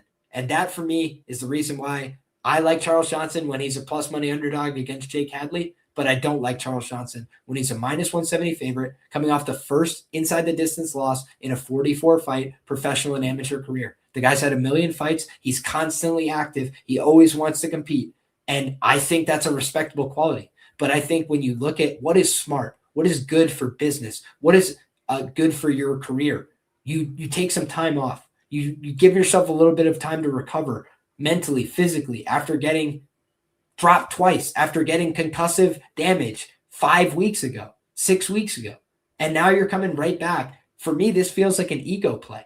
And I feel like Charles Johnson is basically saying, like, I need to get back out there right away. I need to flush this loss. Like, I need to just, and it's like, that seems like a recipe for getting hurt bad. And the difference between Bruno Silva and a lot of other guys in this division is that when Bruno Silva hurts people, he does not discriminate. He's more than happy to follow you to the ground and choke you unconscious. He will do that. So I feel like what we are going to see, as sad as it is, this is my prediction. I think Bruno Silva is going to rock Charles Johnson very badly and submit him and be the first man to do so. And I don't think it's going to be because he's, a better grappler than Makayev. I think it's going to be because Charles rushed back in there, and I don't think he's going to take the shots the same. And I think he's going to get hurt badly, and I think he's going to end up getting submitted. So, yeah, man, I think that this should be awesome. Should be a fun fight while it lasts. I think both these guys take risks looking to finish their opponents at times. I think Charles Johnson may be a slightly better process in a 15-minute kickboxing match, but he's a slow starter. He's a guy that constantly loses first rounds. And if you're going to do that against Bruno Silva and give him a round and give him opportunities to hit you, hurt you, land on you, finish you, I think that's all bad news bears. So for me, Bruno Silva's a dog click, took it at +165 and tracked it at +163 because the market started moving fast. And I think that when you look at this fight, I wouldn't be surprised if a little bit of money continued to trickle in. I'm curious what you think, my man. Yeah, I'll just preface my breakdown here by saying, if Charles is watching this at some point, I apologize, Charles. This is not against you, brother. He does comment on my tweets sometimes, so I got to be careful with the way I word things. This is just a bad matchup for Charles Johnson. Getting KO'd by Alex Perez a month and a half ago. One thing that jumps off the page, like right in front of me on the screen, is Charles Johnson's going to have a huge size advantage. However, he had a huge size advantage against Alex Perez, and Alex Perez just marched him down and just repeatedly knocked him down until he knocked him out. Bruno Silva has the same, if not more, power than Alex Perez. All his wins are by finish, like you said. Charles Johnson has a favorite, never trust. Charles Johnson has an underdog, always trust. Like everything is pointing in the direction of me picking Bruno Silva to just knock out Charles Johnson in this fight. That's exactly what I think is going to happen. But as for my bet, I have a couple different ones. So notoriously speaking, Charles Johnson is a slow starter. Bruno Silva could be seen as a quick starter. So I have Bruno Silva to win the first round, similar to that Bellagioki wager I talked about earlier. So round one spread, it's about like +250 right now. You can find these on DraftKings in certain states. So I parlayed Bruno Silva and Bellagioki round one spreads. I think that's a pretty good one. And then I also bet this fight. The track bet I have is fight to not go the distance. I think Bruno Silva can finish him in the first 2 rounds. And if he blows his gas tank, it's not out of the question for Charles Johnson to finish him in round 3 or even the end of round 2. We've seen it happen before. So I like violence in this fight, and that's what I bet on. I love it, man. We see this one the same way. If I was to pivot off of a money line side, that's exactly what I'd be looking at. And, I do think, Charles Johnson, he's got to get some respect. Like people talk about, he's got no power. It's like, yeah, people keep saying Charles Johnson had no power until he knocked out like 2 of their heroes, right? It's just like Charles Johnson, he's clearly developing some power. He's clearly getting his timing, his reads later on in fights as well. But I also think, he's opportunistic, and these young guys that I always talk about, what's the difference between young fighters and savvy veterans is the defense more often than not. Like everybody wants to learn, how do I do the flashy shit? How do I do the cool knockout move? They don't want to learn, how do I not get hit, until they get humbled, until they get knocked out, until they realize like, oh, bad idea. I got to go back to the drawing board. I got to keep my hands in the right spot. And I feel like Bruno Silva, he learned those hard lessons early on in his UFC run, right? He lost 3 fights in a row, could have got cut from the promotion. Then you find out who you really are. Then you find out your gumption. 5-2 in his next 7 fights. That's who Bruno Silva is, man. This guy's a dog. So I feel like he's going to go out there, fight like a dog for your dollar. And that's what I'm hoping for. And I feel like Charles, he might lose this one, take 6 months off, come back. I'll be rooting for him again. I just feel like matchup timing, I don't like anything about it for him right now. Yeah, I agree. Also, fight to end inside the distance. It applies to Charles Johnson. It's not like Charles Johnson doesn't have power, and it's not like Bruno Silva isn't hittable. I mean, he's been knocked down by Manel Kopp and Josh Van. I'm not saying Charles Johnson has that level of striking, but I mean, it's not. I mean, he knocked out Josh Van. No, I know. Every time I say that, I catch myself. I'm like, damn, he really did knock out Josh Van. But I mean, yeah, so I don't think it's out of the question for him to chin Bruno. But yeah, I agree with you. Bruno finds a finish. So fight to end inside of distance covers both of that. So that's what I'm doing. Fair play, my man. All right. We got Umar C taking on Iwan Cutaaba. This is one of the fights I'm like least interested in on the card, unfortunately. I'm kind of like, I thought Umar C has some makings of a prospect just because in the light heavyweight division, athleticism is a big difference maker. And I just feel like this guy, very good athlete, big, strong dude, can out physical a lot of guys. And Iwan Cutaaba, probably the more technical guy, just does more things right, like probably a more technical striker, but he used to be ultra violent, ultra aggressive, come after you in the first round, you or me, somebody's leaving in a body bag type fighter. And now he's become a lot more, stick a jab on you, see if he can get to his takedowns. Like, I don't think he's going to take down C personally. I think he'll struggle to do that. So I think his path to victory is probably either a knockout, he's got many on his record, or a competitive decision. I think the way C wins this fight is he just manhandles him, just like is too big, too strong, too physical, and horses him around. And I think Cutaaba does not like being in that position, right? Like, I do not think he likes having somebody horse him around. Modestas Bukauskas, he'll kind of engage you with that like outside game and like you go, I go, we both touch with strikes. And I thought he arguably deserved to win that fight, right? But I think that when you look at, Sai and just his physicality, like, again, you talk about the metrics, like he's 3 inches taller, he's got an 8-inch reach advantage, and I think he's physically stronger. So I think it's a tough matchup for Cutaaba. I don't want to get involved with the price. I do think it is banana peel territory. Like, Iwan Cutaaba has credible wins in the UFC over real guys. Like, he's been around for a long time, but he's a guy with a negative record in the promotion for a reason, which is that at times he fights like a bonehead. He's been finished before. He's been knocked out before. He's been submitted before. He's lost decisions. He's allowed himself to get outworked. He's gassed out before. Like, Iwan Cutelaaba's lost every iteration of an MMA fight that you can imagine. So he does some things well, but, he's just a head case and a little bit unpredictable. I think he's gotten better over time, but, some things you can't fix. And I don't think he can become a better athlete than C in the training camp, for example. So I think C wins the fight, but I'm not very bullish on betting it. What do you think? Yeah, so Jan Cutaaba is going to fight this fight one of two ways. He's either going to try to knock out C in the first 3 minutes. Oh, geez. This is how Hugh we're wrestling, yeah. Honestly, true. All right, well, I'll make a case right now for you. All right, so basically, Jan Cutaaba is going to fight one of two ways. He's going to – yeah, exactly, Garrison. I think he's going to go out there and just start firing and try to knock out C in the first 3 minutes, or he's going to, like, reserve himself to getting to the scorecards. And if this gets to the scorecards, I don't think there's a world where Jan Cutaaba won that fight. If it gets to the scorecards, I imagine Umar Sai just held him against the cage for 15 minutes. I imagine Umar Sai got him down to the mat. Jan Cutaaba is very takedownable. He's very controllable, and he's very submittable. Been submitted by Johnny Walker, Ryan Spann, Misha Serkinov. If there's one thing we can say that's good about Umar Sai, a reason we all like him as a prospect prior to the Menafield disaster, is he has good grappling. That's literally his forte. And Cutaaba is one of those guys that, yeah, he's going to be the Tasmanian devil for 2 to 3 minutes, but maybe win the first round because of that. But he's going to fall off a cliff. Umar Sai is going to just pressure him against the cage, and it's not going to be a good night for Cutaaba. The size advantage is going to play a huge factor here because, smaller apex cage, and Umar Sai is a grappler, and Jan Cutaaba like I said, is takedownable, is submittable, is grappleable. So Umar Sai, like in my parlays, I know I'm seeing a lot of people in the chat. Before I said that, they didn't like that idea, but honestly, I just don't see a path to victory for Cutaaba outside of, like Liam said, banana peel KO in the first like 3 minutes,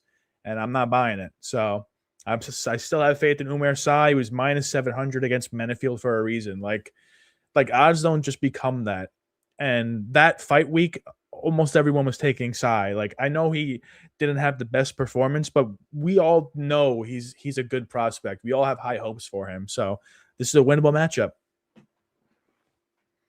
Well, that's the one thing I'll say is he did engage in a staring contest with Alonzo Menefield, and Menefield has had that effect on other people, right? Like he's a guy with big power, right? And he's also a big physical athlete, so it's not easy to just go move him around. I think that's the difference here is that Sai will have more success moving him around and have more confidence that he can do that, so he will try to. But he did just kind of like let it be like, hey, you know, do they pick you're doing nothing or am I doing nothing? Like they got to choose somebody. Like I just felt like, you know, they both kind of let that fight be very subjective and didn't, you know, put their foot on the gas or like go take over, leave a lasting impression. I felt like neither guy really put their stamp on that fight at all. Yeah, but to be honest, I mean, Jan Cutaaba, you could say the same thing about him. In a lot of his close decision fights, he's not putting his foot on the pedal, you know, allowing himself to just lose a decision to Bukowskis, nearly losing to Ivan Arslan. You know, if it gets to the decision, I'm not confident that Cutaaba did enough, and I don't think the price tag of plus 200 is good enough. So, yeah, that's my take on that. Fair play, my man. Fair play. All right. Next up, we've got Marwan Freaky Rahiki taking on Harry Houdini Hardwick. I think these guys might take the case for the best nicknames on the card, and you know they're fighting each other, so pretty good deal. You know, I'll let you start us off on this one, my man. How do you feel about this fight? It's going down in the featherweight division, the Dana White Contender Series, newcomer taking on the guy who just got lit up on short notice in his UFC debut and was carried out. Listen, I know the arguments for Hardwick, all right? Like I said earlier, whenever I see a fight that looks blatantly obvious, I try to make a case for the underdog in my head, try to find out, like, okay, how can this underdog win? And honestly, Hardwick against Cowie Fernandez has really good leg kicks. Like, I don't think Marwan Rahiki is just going to fire leg kicks at Hardwick and he's going to crumble. I don't think that's how this fight plays out at all. People are just sleeping on Cowie Fernandez as a prospect overall. Hardwick also took that fight on short notice, wasn't fighting at his natural weight class. A lot of things that went wrong for Hardwick in that fight. However, looking at Hardwick's like recent tape prior to the UFC, I'm trying to find, okay, does this guy have hands? Like if he's not getting his legs kicked to death, like can he actually land a knockout shot on someone? Because Marwan Rahiki is hittable. He is knockoutable, I think. And he is gassable. In a lot of his fights in the regional scene, he gasses out. Sometimes as the fight continues. He's never been to decision. So paths to victory for Hardwick late, I guess, are available.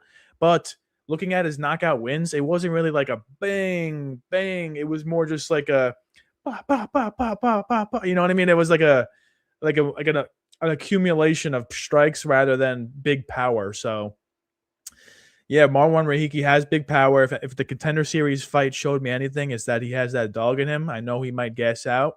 But Hardwick, I don't know. Can he win a decision? Can he just dance around Rahiki and gas him out and win a decision? I'm finding that hard to believe. So I have Rahiki in my parlays. Now that I'm looking at the records, I'm feeling a little nervous. 7-0 versus 13-4-1 against the guy that fought pretty good talent on Cage Warriors. Yeah, but I just can't get that Cowie image out of my head. If you get taken out in a wheelchair, bro, like, I got Rahiki.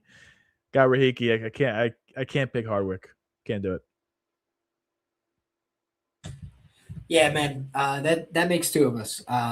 You know, I don't think Hardwick is bad. I just think, again, you know, last fight, like, I think Cutaaba, you know, he's got some skills, right? But I just don't think he's on the same athletic level as a guy like Sai personally, right? And again, he still could win the fight. But I'm just trying to draw the same comparison. it's not fair, right? Life's not fair. I don't think Hardwick and Rahiki are the same in terms of their hardware, so to speak. Like, I just think Rahiki, like, he was able to take 2 absolute shellings from a guy with real power on Contender Series. And that was like that guy's win condition. Is like, go out there and knock him out, like put big hands on him. And he did that.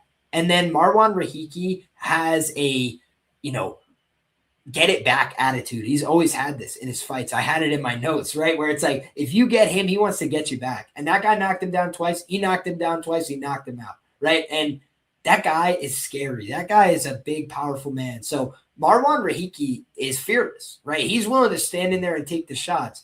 I feel like Harry Hardwick, you could say the same thing. Like, he was fearless against Kawe. He just didn't have anything for him, right? And I mentioned it before. It's a recurring theme on this show, but I talk about that Corey Sandhagen interview that he gave after the Cheeto fight. And he's just like, yeah, like, he wanted it really bad. The thing is, like, he wasn't good enough. Like, that was the problem. Like, and it's tough. And I feel like that's the thing for Hardwick. It's just like, I don't think he's a bad fighter. And clearly he's a very tough guy. He's put in the time, the effort. He's had many fights, but he's 31 years of age. I don't think he's a very physically dynamic fighter. So, like, unlike that last guy, here's where Hardwick could maybe benefit from the fact that that last guy shelled him several times, right? We can think back to other fights where a guy gets hurt really bad, doesn't get finished, and then some guy with lighter punches hits him one time, and he's like, what? Like, doing the wobble. That's the one danger I think of for Rahiki here. Is like, he took a shelling in his last fight. Like, maybe he has some residual effects from that. But beyond that, like, well, I will say Hardwick, I do think was a tough guy, man. Like, in terms of, he was trying to get back up. He just wasn't technical and wasn't very good. So he's switching stances into just hard low kicks, taking them clean, has no idea what to do. So he's trying the other way. Like, I feel like he was just clearly outmatched, right? Like, I don't know that wasn't, he wasn't tough enough. Like, it was just like, there's an amount of toughness you could have, and then there's like, your legs are just not going to work anymore, and like, they're going to shut down on you, right? So it's just, I feel like that's what we saw from Hardwick, and it was embarrassing to get carried out, but I didn't think it was like an indictment of his heart and toughness. I just thought it was like, yo, my legs are literally shredded. I can't walk. Please, somebody help me. Like, and other guys like have won fights and gotten wheeled out in a wheelchair. Conor McGregor comes to mind. So ultimately, here's what I'll say. I think Rahiki is just a better talent. Simple as, right? He's a 23-year-old, so he could make a mistake. He's a guy that obviously in his last fight, things weren't perfect, but we saw he could dig it out the mud. I believe personally that when this guy is taught how to grapple, he will have the right body type, the right attributes to do it. I think some of the things that we've seen from Rahiki have been sneaky in the grappling, right? Like, he's a guy that seems like he picks up on little moves, little techniques, and then he's just got this weird game. Like, it's all coming together at maybe a blue or purple belt level, right? It's not ready for prime time yet. They've got to work him up the right way. But I think that when you see some of these guys, they have the ability to just scramble and be awkward and be physical. And that's kind of what I see from him. And I do think that Rahiki is just a way bigger hitter on the feet. I think that's the biggest difference maker between these two guys. Hardwick normally has to outlast you, make you tired, make you, give it up. And sometimes these fights are going into the 4th round, like he's in these extended bouts. And I just think Rahiki, like, you don't want to be in there for 15 minutes with Rahiki unless you're controlling him, unless you're neutralizing him, unless you're putting it on him. And I don't think Hardwick can do that. So if Hardwick's able to take him down, maybe that's an X factor. I was considering, like an end sub or something as a contrarian look, because I think Hardwick is probably going to try to grapple a little bit. And I've seen Rahiki get some sneaky guillotines. I think he had 2 wins as an amateur, if my memory serves, via submission as well. So Rahiki is one of these guys that kind of, doesn't project as a grappler, but I do think he's one of these ego guys. And like, if you try and get into grappling exchanges with him, I think he's going to fire back his offense. And Hardwick, I just don't know exactly what to expect from him at the UFC level. So last time I thought he was completely screwed because of the setup. I was just like, taking on Kawe Fernandez on super short notice, like, he's going to get damaged. He's going to get hurt. And I thought it was going to be a KO decision. I did not think it was going to be as one-sided and like brutal as it was, but I agree with you that Kawe Fernandez is underrated. I just think I haven't. It's like this is bridging the gap, right? Like we didn't see Hardwick on Contender Series. We saw his brother, but we didn't see him on Contender Series, right? We kind of saw him just doing his thing on the regionals. And guys coming off the Cage Warriors regionals, some of them are aces, right?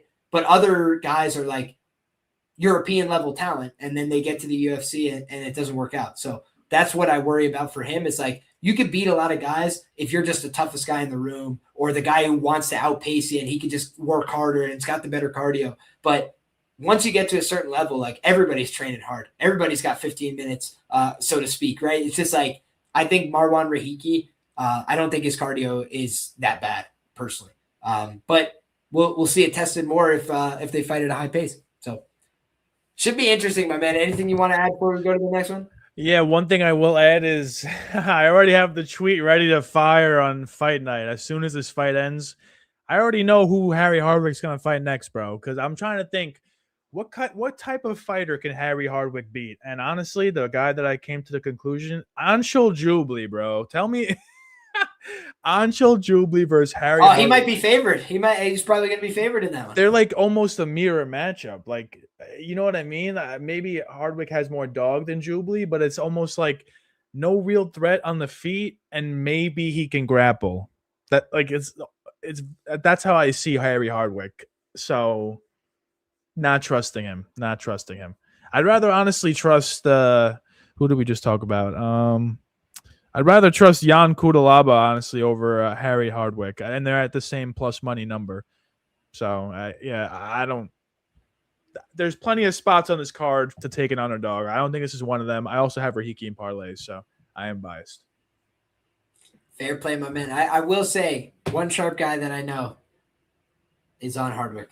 That's it. That's all I will say. One of the, and I only mention that when I like somebody I really, really respect their opinion, like proven long-term winner type guy. And he liked Hardwick. He was making the case to me earlier this week. So that makes me want to just go over the tape one more time tonight before I make any final decisions with any parting of dollars here.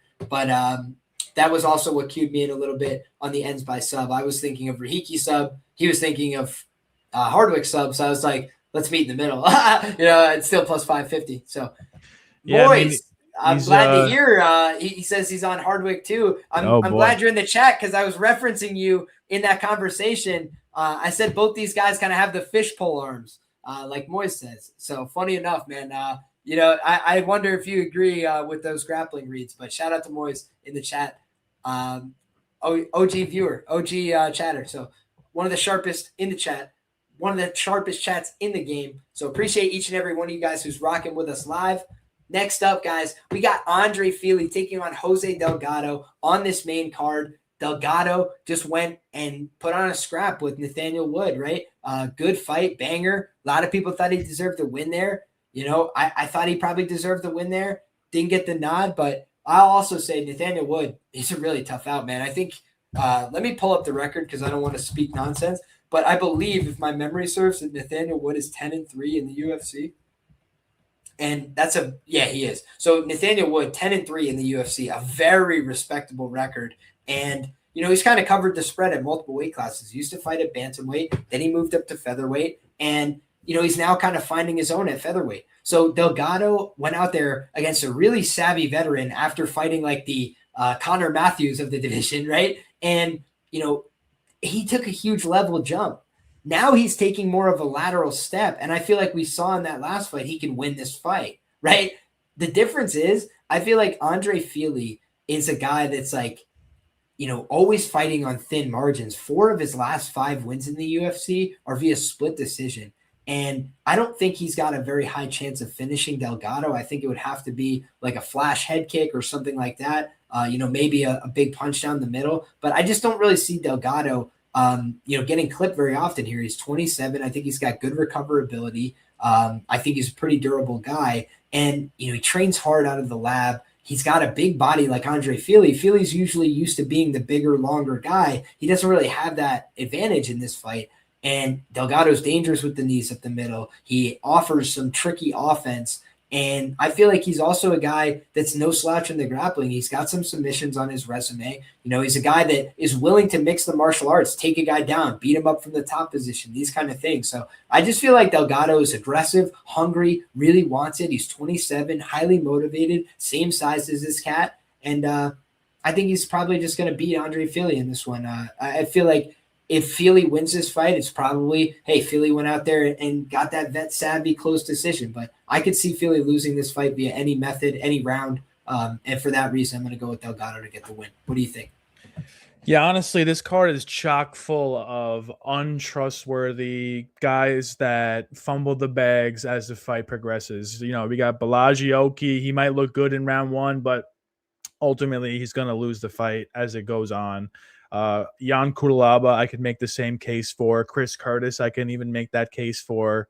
Let's see who else here. Luan Lacerda, I could make that case for. Andre Fili is just another one of those guys where I'm making that case for. I think maybe in round one, he can get takedowns on Delgado, perhaps. Delgado, we haven't really seen him truly tested in the takedown department, especially someone of the ilk of a guy like Andre Fili. Also, touching on that Nathaniel Wood fight, bro, I feel like he won the fight. Like, it's not even completely out of the question that he won that fight. He damaged Wood in almost every single round. Even the rounds that were close were, like, you could make a very good argument for Delgado. So that's why I think the line is the way it is, because people aren't viewing the Nathaniel Wood fight as a loss.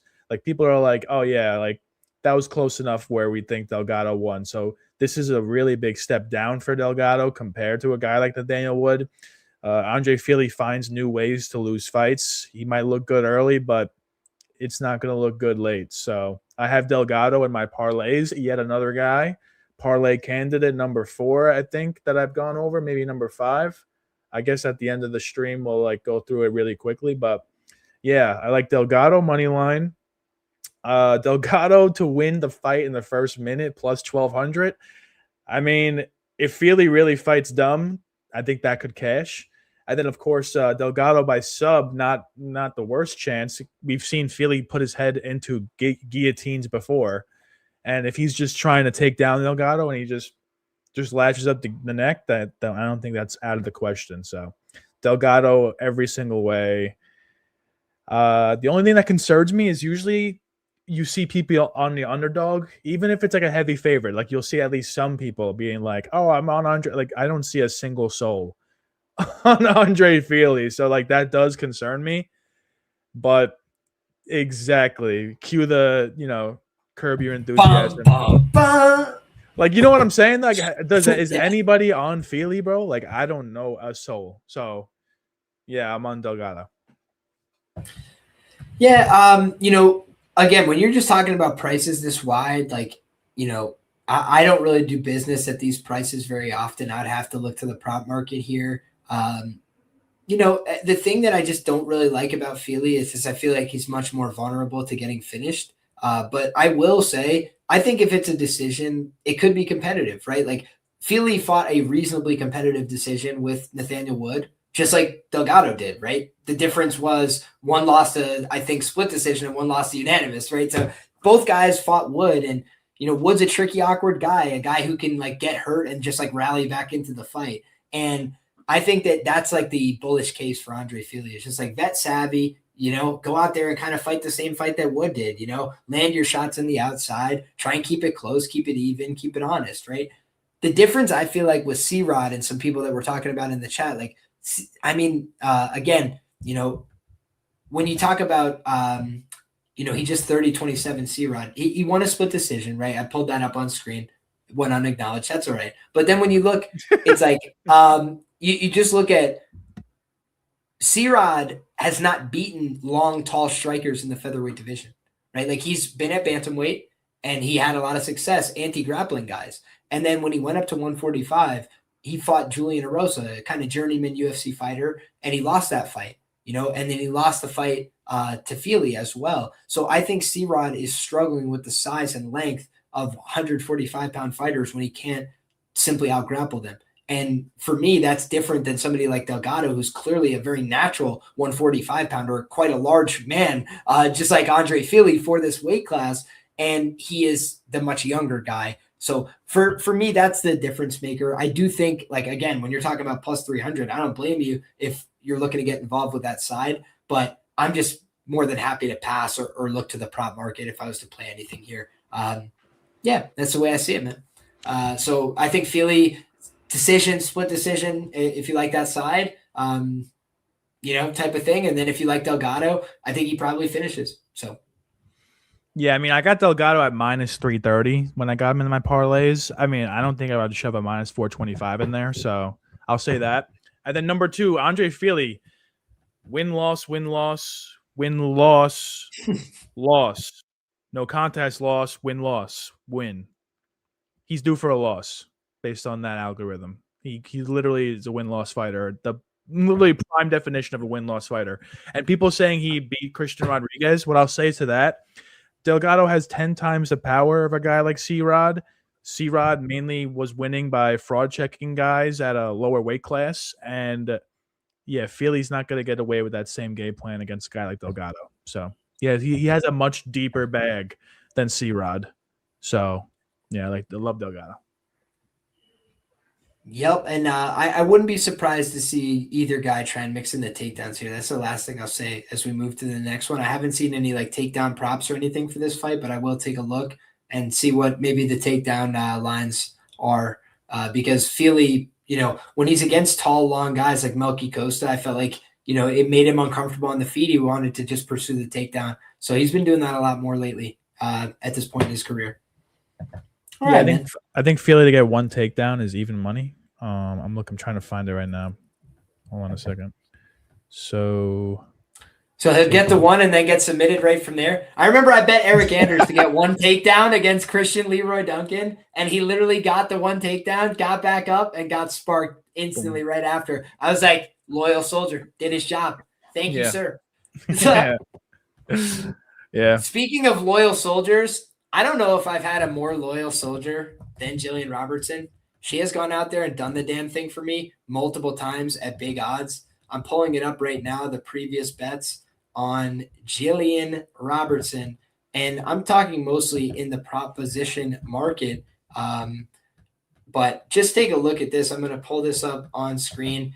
Jillian Robertson is my absolute homegirl, right? 11 units of profit, 359% ROI. Thank you, Jillian Robertson. You're just goated for that. Betting her to win fights via knockout late. It's been a printer, right? My issue is I think our guy Finz is responsible for putting me off Jillian Robertson this week. I'm pulling up his Twitter now, which, by the way, guys, all the information for our guest is, of course, linked in the description down below. So if you're interested in finding more from Finz, you can find both his YouTube channel as well as his Twitter linked in the description below. But I just wanted to share this. I don't know if you were the only one to show this footage or if other people have perhaps shared this footage as well. But we did see Jillian Robertson, in my opinion, looking like she had a difficult weight cut. Oh, also, I tagged the people that posted it first. If you scroll up, it says their names, just to give them the credit. Yeah. Oh, okay, fair enough. So if we scroll up here, yes, okay, a couple other accounts, MMA Underdogs, Von_Whedon. Shout out to them. You guys could definitely take a look at that if you're interested in the original raw footage. But I'll just tell you guys, I do not like to see this. I'm a huge Jillian Robertson supporter. I just wrote up an article of why I thought she was going to win this fight. This fight was supposed to happen months ago, and then it didn't happen, and they rescheduled it like 3 or 4 months later, right? Because Lemos was sick the first time. And now you're like, oh, goodness, like maybe she just had too long a training camp and, ended up hurting herself or something somewhere along the way. I don't like to see a fighter limping, right? I remember I thought I saw Bilal Muhammad limping before his fight with Gilbert Burns, and then Gilbert Burns shot a takedown and destroyed his shoulder like 30 seconds into the fight. So Bilal ended up winning anyway, right? But Bilal clearly was somewhat compromised in that fight, and afterwards was like, yeah, I wouldn't have taken this fight because I had a broken foot, but it was for the title, so I had to. It's just like, it's the kind of thing that fighters constantly do, is like put themselves in more difficult positions because of the state of the industry. And Jillian Robertson could potentially get a title shot if she wins this fight, right? It's a huge opportunity for her. And that may be making her make irrational decisions about, hey, I can't cancel this fight again. I got to just go through with it. So I do think that this is a little bit sketchy. If you're a Jillian Robertson minus 200 backer, right? Like it's the kind of visuals you do not want to see when you're favorite. I always talk about, if you're laying the chalk, you want to check all the boxes. You want to make sure, you've really done your due diligence. Like everything's lining up. You want the person to be feeling confident in the best shape of their life. Like you don't want them to be limping to the scale, asking for the box of shame, right? Like what about those things is bullish? Like none of that. So if Jillian comes out tomorrow and she's jumping around on the walk and she looks fine and like maybe she's just really severely dehydrated, more power to her, right? Like maybe then all bets are off. We're right back into it. I'm right back on Jillian's side. But this is at least enough for me to say, like, I would approach this fight with pause on the Robertson side. I would certainly consider, fights, propositions, let's say, that give you more variety of outcomes, right? Like if you liked Robertson to win this fight via finish, I'd say you look for the ITD now, like the fight not to go the distance as opposed to just Robertson to finish, right? I think you got to give Amanda Lemos a lot of respect in this fight because Jillian Robertson at her best, in my opinion, can win this fight. But if she's not at her best, it's going to be a hard fight. Like Amanda Lemos is not a punk, right? She's not, an easy fight. So I think the best version of Jillian Robertson needs to show up to beat her. And, I don't like to see her limp into the scale and asking for the box of shame, 24 hours before she's got to go out there and do the damn thing. So, yeah, that's for me a little bit of a concern. And I'll just note, Jillian Robertson used to compete at 125. She made a lifestyle commitment to cut down to 115. It's not easy. So I just think that, all those factors mean that she's more vulnerable, to the strikes coming back at her. And Amanda Lemos is by far the most dangerous puncher she's faced since coming down to the strawweight division. So I think you've got to approach this fight with a degree of caution. What do you think, Finz?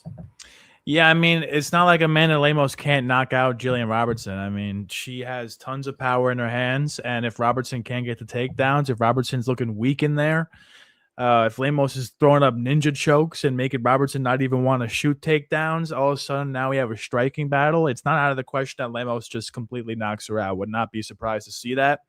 Ultimately, I do have Robertson to win by submission late. Even though I posted that video, I mean, I broke it down earlier in the week, and the breakdown seemed pretty clear to me. Anyone that wants to take down Lemos has had success taking down Lemos. Robertson's game is to take down Lemos. Smaller apex cage, favors the grappler, favors the wrestler. Makes a lot of sense to take Robertson. Also, 38 versus 30. Jillian, you can't even say that, Lemos has the UFC experience upside. Jillian's been in the UFC for quite a long time as well. So, yeah, I like Jillian to get the takedowns here. I like Jillian to submit Lemos. Shout out all the comments, but my bad. I'm trying to get the breakdown. I'm not seeing what's everything's popping up so quick, but yeah, appreciate all the support, family. But the fight, the bet I have for this one is similar to the Silva Johnson. I have fight does not go to distance. You alluded to it. I'd bet it at plus 114, and that was earlier this morning before the weigh-ins because my logic was the same. But now that I see Robertson look like that, now I'm like, oh damn. Do I put money on Lemos KO? It was like plus 750. I was like, I'll just stick with my fight doesn't go to distance action, especially as the co-main event. I don't know. I feel like the matchmakers have an idea what they're doing with this one. It kind of feels like a finish is going to happen from either side. So I like that bet, plus money.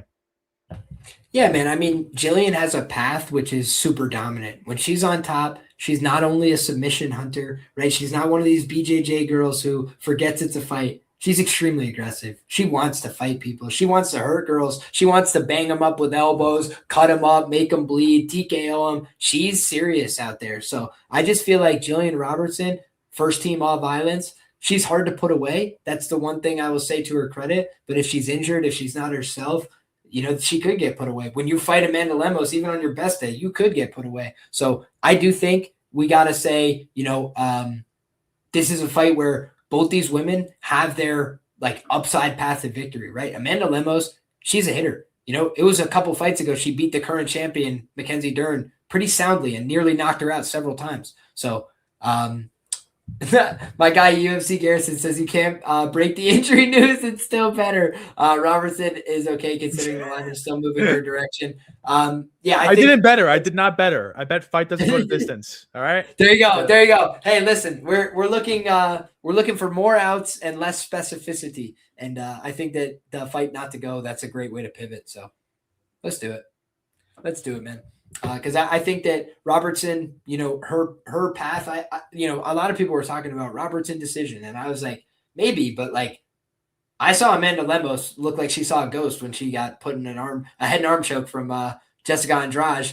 I did see Amanda Lemos, just in some really tough positions on the mat against what's her name, Zhang Wei Li. She was everything but submitted in that fight. So Jillian Robertson. She's going to have opportunities if she's on the ground to land big shots and potentially, get a submission as well. Yeah, totally. All right, man. That brings us to the main event of the evening. And normally, you get to the main event and it's a little bit more competitively lined and, not the case in this one, right? We clearly have a massive underdog here in Josh Emmett. He's 41 years of age, right? So no spring chicken. He just had a birthday last week. Right. So my guy celebrated his 41st birthday. He's like, I'm a blow out the candles and get in this cage with this young fella. And 24-year-old Kevin Vallejos, young to have already had some fights in the UFC under his belt. And, he fought Gene Silva when he's 21 years of age. Right. Gene Silva gets the dime on him, but it was 29-28 and he had to take over with those later rounds. Right. So I think that when you look at Kevin Vallejos, he's made those improvements to the cardio since, right? He had the fight with Danny Silva, reasonably high pace, and he was able to keep that going. Does he look like a cardio machine? Not necessarily, but it's hard to be both a cardio machine and a huge hitter, and he's clearly a huge hitter. Right? He's got a knockout over Sung Woo Choi, just flattened him. That's not that crazy, right? Because Sung Woo Choi's chin's been a little bit sketchy lately. But then you watch him knock out Giga Chikadze. And I can tell you guys, I bet Calvin Kattar plus 205 on the money line. Calvin Kattar inside the distance, like plus 450 or something against Giga Chikadze. And he beat 7 shades of shit out of Giga Chikadze for 5 rounds and fucking sliced holes in his face, like cut him with elbows. And just Giga stands there like hit me again, tube sock. Like he's just all about that action. So respect to Giga Chikadze, right? Like Giga could take a whooping in his day. And Kevin Vallejos, he was in there, they're fighting, they're moving around, doing the thing. And eventually Kevin just found an opportunity to hit him with that spin. Pooh, boy, he put him out. And by the way, I like when guys show a little restraint if they can, but when it's like in the natural motion of fighting and you see a guy just go with the follow-up shots, you're like, this guy was dialed. Kevin Vallejos, those follow-up shots after he knocked out Giga, the guy, like, he was on Terminator mode, right? He was going to put that guy's lights out, period. And that's a dangerous fella to fight, right? You look at Josh Emmett, his record doesn't look like he's gotten knocked out. But I remember the Yair Rodriguez fight where I bet Yair by knockout. And this is one of those cases where you're like, it's always ITD. It's always ITD. Yair Rodriguez hurts him so bad on the feet, ripping body kicks, jumping knees, all this crazy stuff. And then Josh Emmett just shoots his way right into a triangle choke. 18-1 cashes on the sub prop. Shout out to the Sharps who had that. I had the KO. Felt like the squarest guy in the room. And I just know that Josh Emmett can get hurt. Right, we've seen him take 2 life-altering 5-round ass whoopings at the hands of Ilya Taporia and Lerone Murphy. Right, so I think that Josh Emmett, like, what do we know about him? The guy is incredibly tough. The guy hits like a Mack truck. That's like the 2 calling cards of Josh Emmett's career. Right, he can fight to a close decision. Like when he gets to the cards, like that used to be the thing about Josh. Like when you got big power optics, you could be down on the strike count, land a big shot, and then you get, a big, hey, it's a round swinging moment. Like what? But Emmett landed the biggest shot of the round. Like he's always had that working for him. I think in a fight like this, the unfortunate thing is like, I think Vallejos is very similar to Emmett in a lot of ways. Like in terms of their style, like they both like to go out there and box. They both have heavy hands. I think Emmett has the heavier hands, but I think part of the difference is just that Vallejos a little bit more of that well-rounded approach, right? Like willing to go mix up the phases of martial arts just a little bit more, work a takedown attempt here or there. Not the world's best wrestler or anything like that.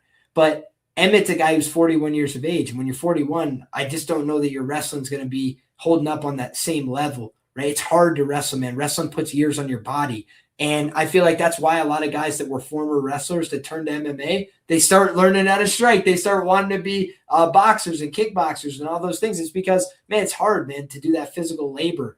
And I just think Vallejos is more prepared to do the hard work right now in a fight like this. And Josh, you can only be in so many hard fights, so many wars before things just start to fall apart. And Josh Emmett was one of the best bets as an underdog for like 5 years, 7 years in the UFC. Like the guy was a printer. And maybe he could do it again, right? And to the people in the chat saying like they're on the 400, like, dude, if you've been there the whole time, like making this money on Josh Emmett, respect. I always try and find like when's the time to get on the train and get off the train. And I bet Josh Emmett against Calvin Kattar. I thought he lost that fight, to tell you the truth, right? I bet it like plus 200 for half a unit because I was like, man, like I think Calvin should win, but it's going to be close. And it was close. And I thought Calvin did win. And I was just like, man, Calvin Kattar hasn't won a fight in like 5 years. Like Calvin Kattar can't buy a win in the UFC since then, right? So it's just the kind of thing where I think Josh Emmett is from an era bygone. And I think he's a good fighter, but he's 41 years of age. And it's just hard to have success against young, hungry, up-and-coming guys when you're 41. So if he does it, it's a tip of the cap. It's a pour some out for the homies. It's all that. Like, shout out to Josh Emmett, man. He says, I'm 41. I'm still going to be the champion. God bless you, brother. Randy Couture did it. But I think it's a different ballgame at 145. I just do. And, I think that getting cleaned up by Yusuf Zalal in the first round, that probably puts an end to that title discussion just right then and there. I'm maybe the biggest Yusuf Zalal supporter there's ever been. Like in terms of like talking up this guy as a prospect, I've been doing it since I first got into the content space. Then Yusuf Zalal looked like a complete bust. And I was like, man, do I even know anything about MMA? Like, am I just wrong about this guy? Was he a fraud the whole time? And now he comes back and he's just aces ever since. So Yusuf Zalal was a young kid, needed some time to learn and get better. And then he came back and he just absolutely steamrolled him, right? And it's just, for me, the difference there was the speed. It was how fast they were moving. It was the transitions.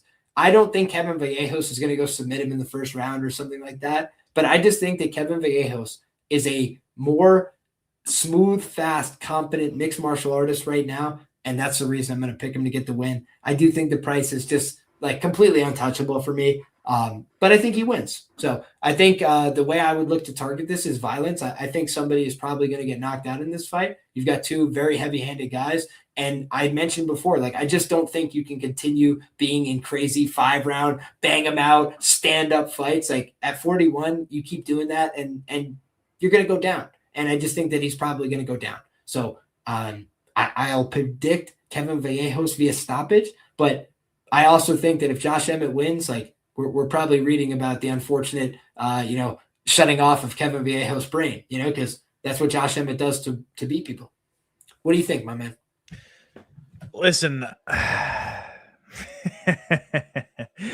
not going to lie. Josh Emmett is going to get the fight he wants. Let's be honest. Kevin Vallejos is going to go in there and strike with Josh Emmett. He's going to stand and bang with Josh Emmett. Josh Emmett has that one-punch KO power. What can we say about Argentinian fighters? Like, besides Vallejos, one thing I've noticed about Argentinian fighters is they take a lot of shots. They take a lot of damage. And I feel like Vallejos fits into that. He's very hittable. It's not like he's invincible. We've seen him rocked and wobbled, nearly finished. Like, he does get hit. And Josh Emmett, I know he's fought Gene Silva, but in terms of one-shot KO power, I would say Josh Emmett is the scariest KO puncher Vallejos has fought to this date. Now, can Vallejos mix the martial arts? I believe so. He can perhaps get takedowns. Maybe you can bet the over on Vallejos takedowns. I think the line's like 1.5. I think that's a great bet. I think Vallejos is going to need to shoot 1.5 for Vallejos. Oh, well, you don't like that? I was hoping for over 1 and even money like we were talking about in the last fight. I was like, yeah, I'll get there. I just I don't know that Vallejos is going to push it unless Josh pushes it, but we'll see. We'll have to see. That's it. That for me is the X factor in this fight. Oh no, did we lose Finz for a second? I'm going to bounce it for 1 second, and as soon as I see him live again backstage, we're going to pull him back in. But I'm seeing we could read out the chat real quick. We got El Chino Dub coming. Best UFC dog picks is going for him. Our guy Garrison in the chat says, name the last fighter to be the A side in the main event this soon into their career, 4th fight in. I do think that that's a valid point. I think clearly the UFC wants to push Kevin Vallejos.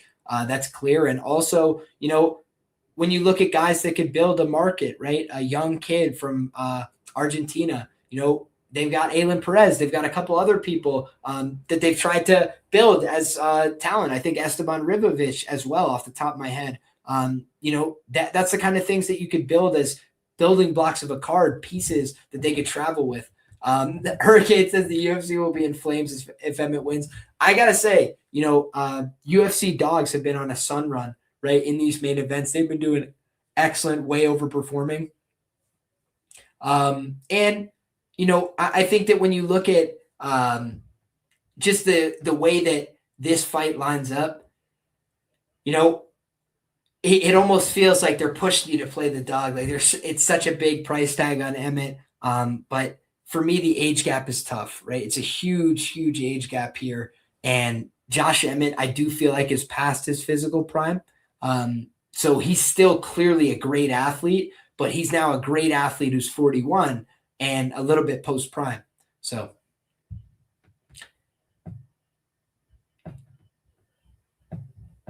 I mean, my guy Domo says nobody gives an F about Argentina. I don't know about that, buddy. I'm sure the Argentinians do. Our guy Finz looks to be loading himself back in, so we'll pull him in shortly. Also, I'm seeing people ask about Wiz. Wiz has just been busy with work. That's the God's honest truth. I sent him a message today seeing if he wanted to join us on the show, and he's working late. So it's respect. It's nothing but respect. We do the show late night on a Friday when we can, and we're just in different time zones doing different things. So it's nothing but love and respect. The floor is always open for him. But our guy Finz back in the chat. What's going on, my man? Sorry about that. The floor is yours. No, go ahead, man. Yeah, sorry about that. Sometimes my computer, when it's on a live stream like this for too long, it just completely restarts. So that's my apologies. I don't want people to think I'm on Josh.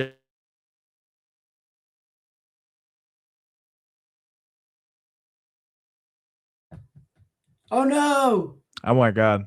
Am I good? All right, there you go. There you go. Yep, you're back. All right, I'm on Vallejos by decision here. I like Kevin Vallejos' takedown props. He's going to need to mix the martial arts, like you said, in order to win this fight. If he just stands and brawls with Josh Emmett, he's going to leave himself open to getting clipped, and he's been clipped before. So if Vallejos takes the path of least resistance, he gets takedowns going, he lands ground and pound. He has an Ilya-esque performance where a lot of grappling was happening, and he wins by decision.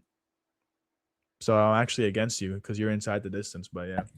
Dang, man. Okay, so I like that. At least we got a little bit of dissension amongst the ranks, right? I'm looking at the fight, right? It's minus 200 or so to end inside the distance. I think if you just narrow it down to the fight ending by KO, you could do even better, like minus 120, it looks like. I have to double check if that's a real number or just fight odds doing their thing. But for me,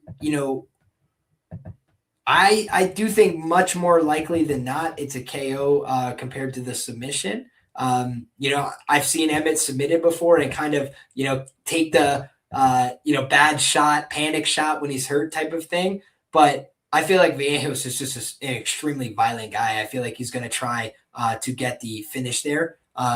So when I look at this fight, I do think it's probably violent. And I think that Vallejos has the durability to take shots, but it's just a unique style matchup where both guys want to box. Both guys have a lot of power. And one's a really young kid, who might be willing to take crazy risks and walk onto like a huge bomb from Emmett. Meanwhile, Vallejos is just going to be on his ass, I feel like, throwing heavy shots and staying on him and applying pressure. So, yeah, I do feel like more often than not it ends inside the distance. That's priced in here. But, yeah, maybe I'll look for that pivot play. Let me see exactly. I will say I have no posted bets on this fight. I'm not interested in betting this fight.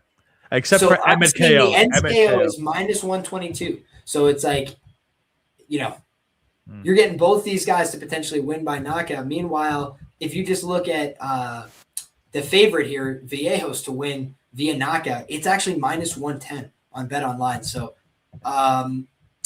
yeah, I think I just have to take that price based on mathematics on the ends by KO personally. Yeah, I mean, if it gets to that point in the night where I'm up money, I'm going to probably just sprinkle Emmett KO just because I'm like, you know what? I want to be there if it happens, type of bet. But yeah. It's the kind of bet where if you miss it, you'll be sick, But I do feel like if I'm on the ends KO and Emmett wins a, slobber knocker 5-round decision, I'll be like, pay it to the game, charge that to the game. But I do think that this is the kind of fight where, if you put two guys in there that really want to exchange hands and they both have big power and they've got 25 minutes to work with, like you're tempting fate there. Actually, so you made me think of a good bet. Actually, if it gets to decision, I don't think there's a chance Emmett's winning a decision. There's no way he's gonna do stuff over 5 rounds to win a decision. So I think Kevin Vallejos decision only money line, that might be a good bet. I don't know what the odds are on that. Because you just kind of gave me that idea. I don't think Emmett's winning. He's only winning by KO, I think. Well, I'm seeing Vallejos decisions about 2-1 in the market. Emmett decision is closer to 10-1. Yeah, so the market agrees with you. The market agrees with you. Trying to find decision only or something like that. Scrolling and looking for it. Oh, here we go. Minus 520. All right, yeah. So okay. Minus 520. So you get money line prices either way. It's tough. I think that's not worth the juice ain't worth the squeeze. You know what I'm saying? Yeah, I know what you're saying, bro. Well, that does it, my man. We've done it. 14 fights in the can, 2 hours. So I appreciate the time, my man. I appreciate you making the time. It's late night here. I don't even know exactly where you're reporting from, and it's totally up to you if you want to say or not. But here in the great state of New York, it's now 2:03 in the morning, and I have not had dinner yet. So it's time for me to eat some grub. I went straight from jiu-jitsu to the air. So it's great to be back in the training room, and it's great talking with you tonight, my man. I appreciated you coming on. Thought you had a lot of great insights on these fights. And I want you to let the people know, if you don't mind, where they could find you, anything you got going on, anything you want to get off your chest, my man. The floor is yours. Yeah, Liam, I just want to say thank you for having me, brother. I appreciate it. We've been chatting in the DM for a while now, and it's kind of been in the making, and I appreciate finally being on. I will say I've been posting a lot on my Twitter lately. I basically just throughout the week, I post my takes, my thoughts on every single upcoming UFC fight for that Saturday's card. I try to be as thoughtful and provocative as possible. I try to give every thought I'm thinking about, even the most minute prelim, whether it be Tavares Anders or whether it be Holloway Oliveira. I kind of try to treat it from the same perspective. I'm just that way with UFC MMA. So yeah, my Twitter, you can follow me on there. I got an Instagram, Finz Chats MMA. You can follow me on there as well. YouTube, I post weekly picks videos, weekly bet videos. And yeah, I just appreciate the time here. Oh, you're muted. Yeah. I got you. Just so you guys know, this is the handle that you can find. Obviously, like I said, all the information is linked down in the description. Shout out to Finz for making the time today. Hopefully we'll do it again real soon, my man. Lord willing, the reads that we agreed on can come through for the both of us. Hopefully we both make out some coin. And then on the ones that we disagree on, it'll be an honest shake and a good luck both ways. So God bless, my man. Thanks for coming on. Shout out to the chat, guys. I always got to say, sharpest chat in the game. I say it each and every week. I appreciate all you guys that rock with us. Thank you guys for your patience always with the, announcements and things like this. I do my very best to make sure that we get the product out as consistently as possible. Only one I missed in the last several years was the state tournament. So that's a good excuse, I feel, to go be busy. And we had some things to focus on there, but now it's right back into the training, right back into the martial arts, and I'm super excited. So if you need any more information from me or my guest, it's in the description box below. God bless, good luck, enjoy those fights. Come back next time. We're having all the same fun again. See you, everybody.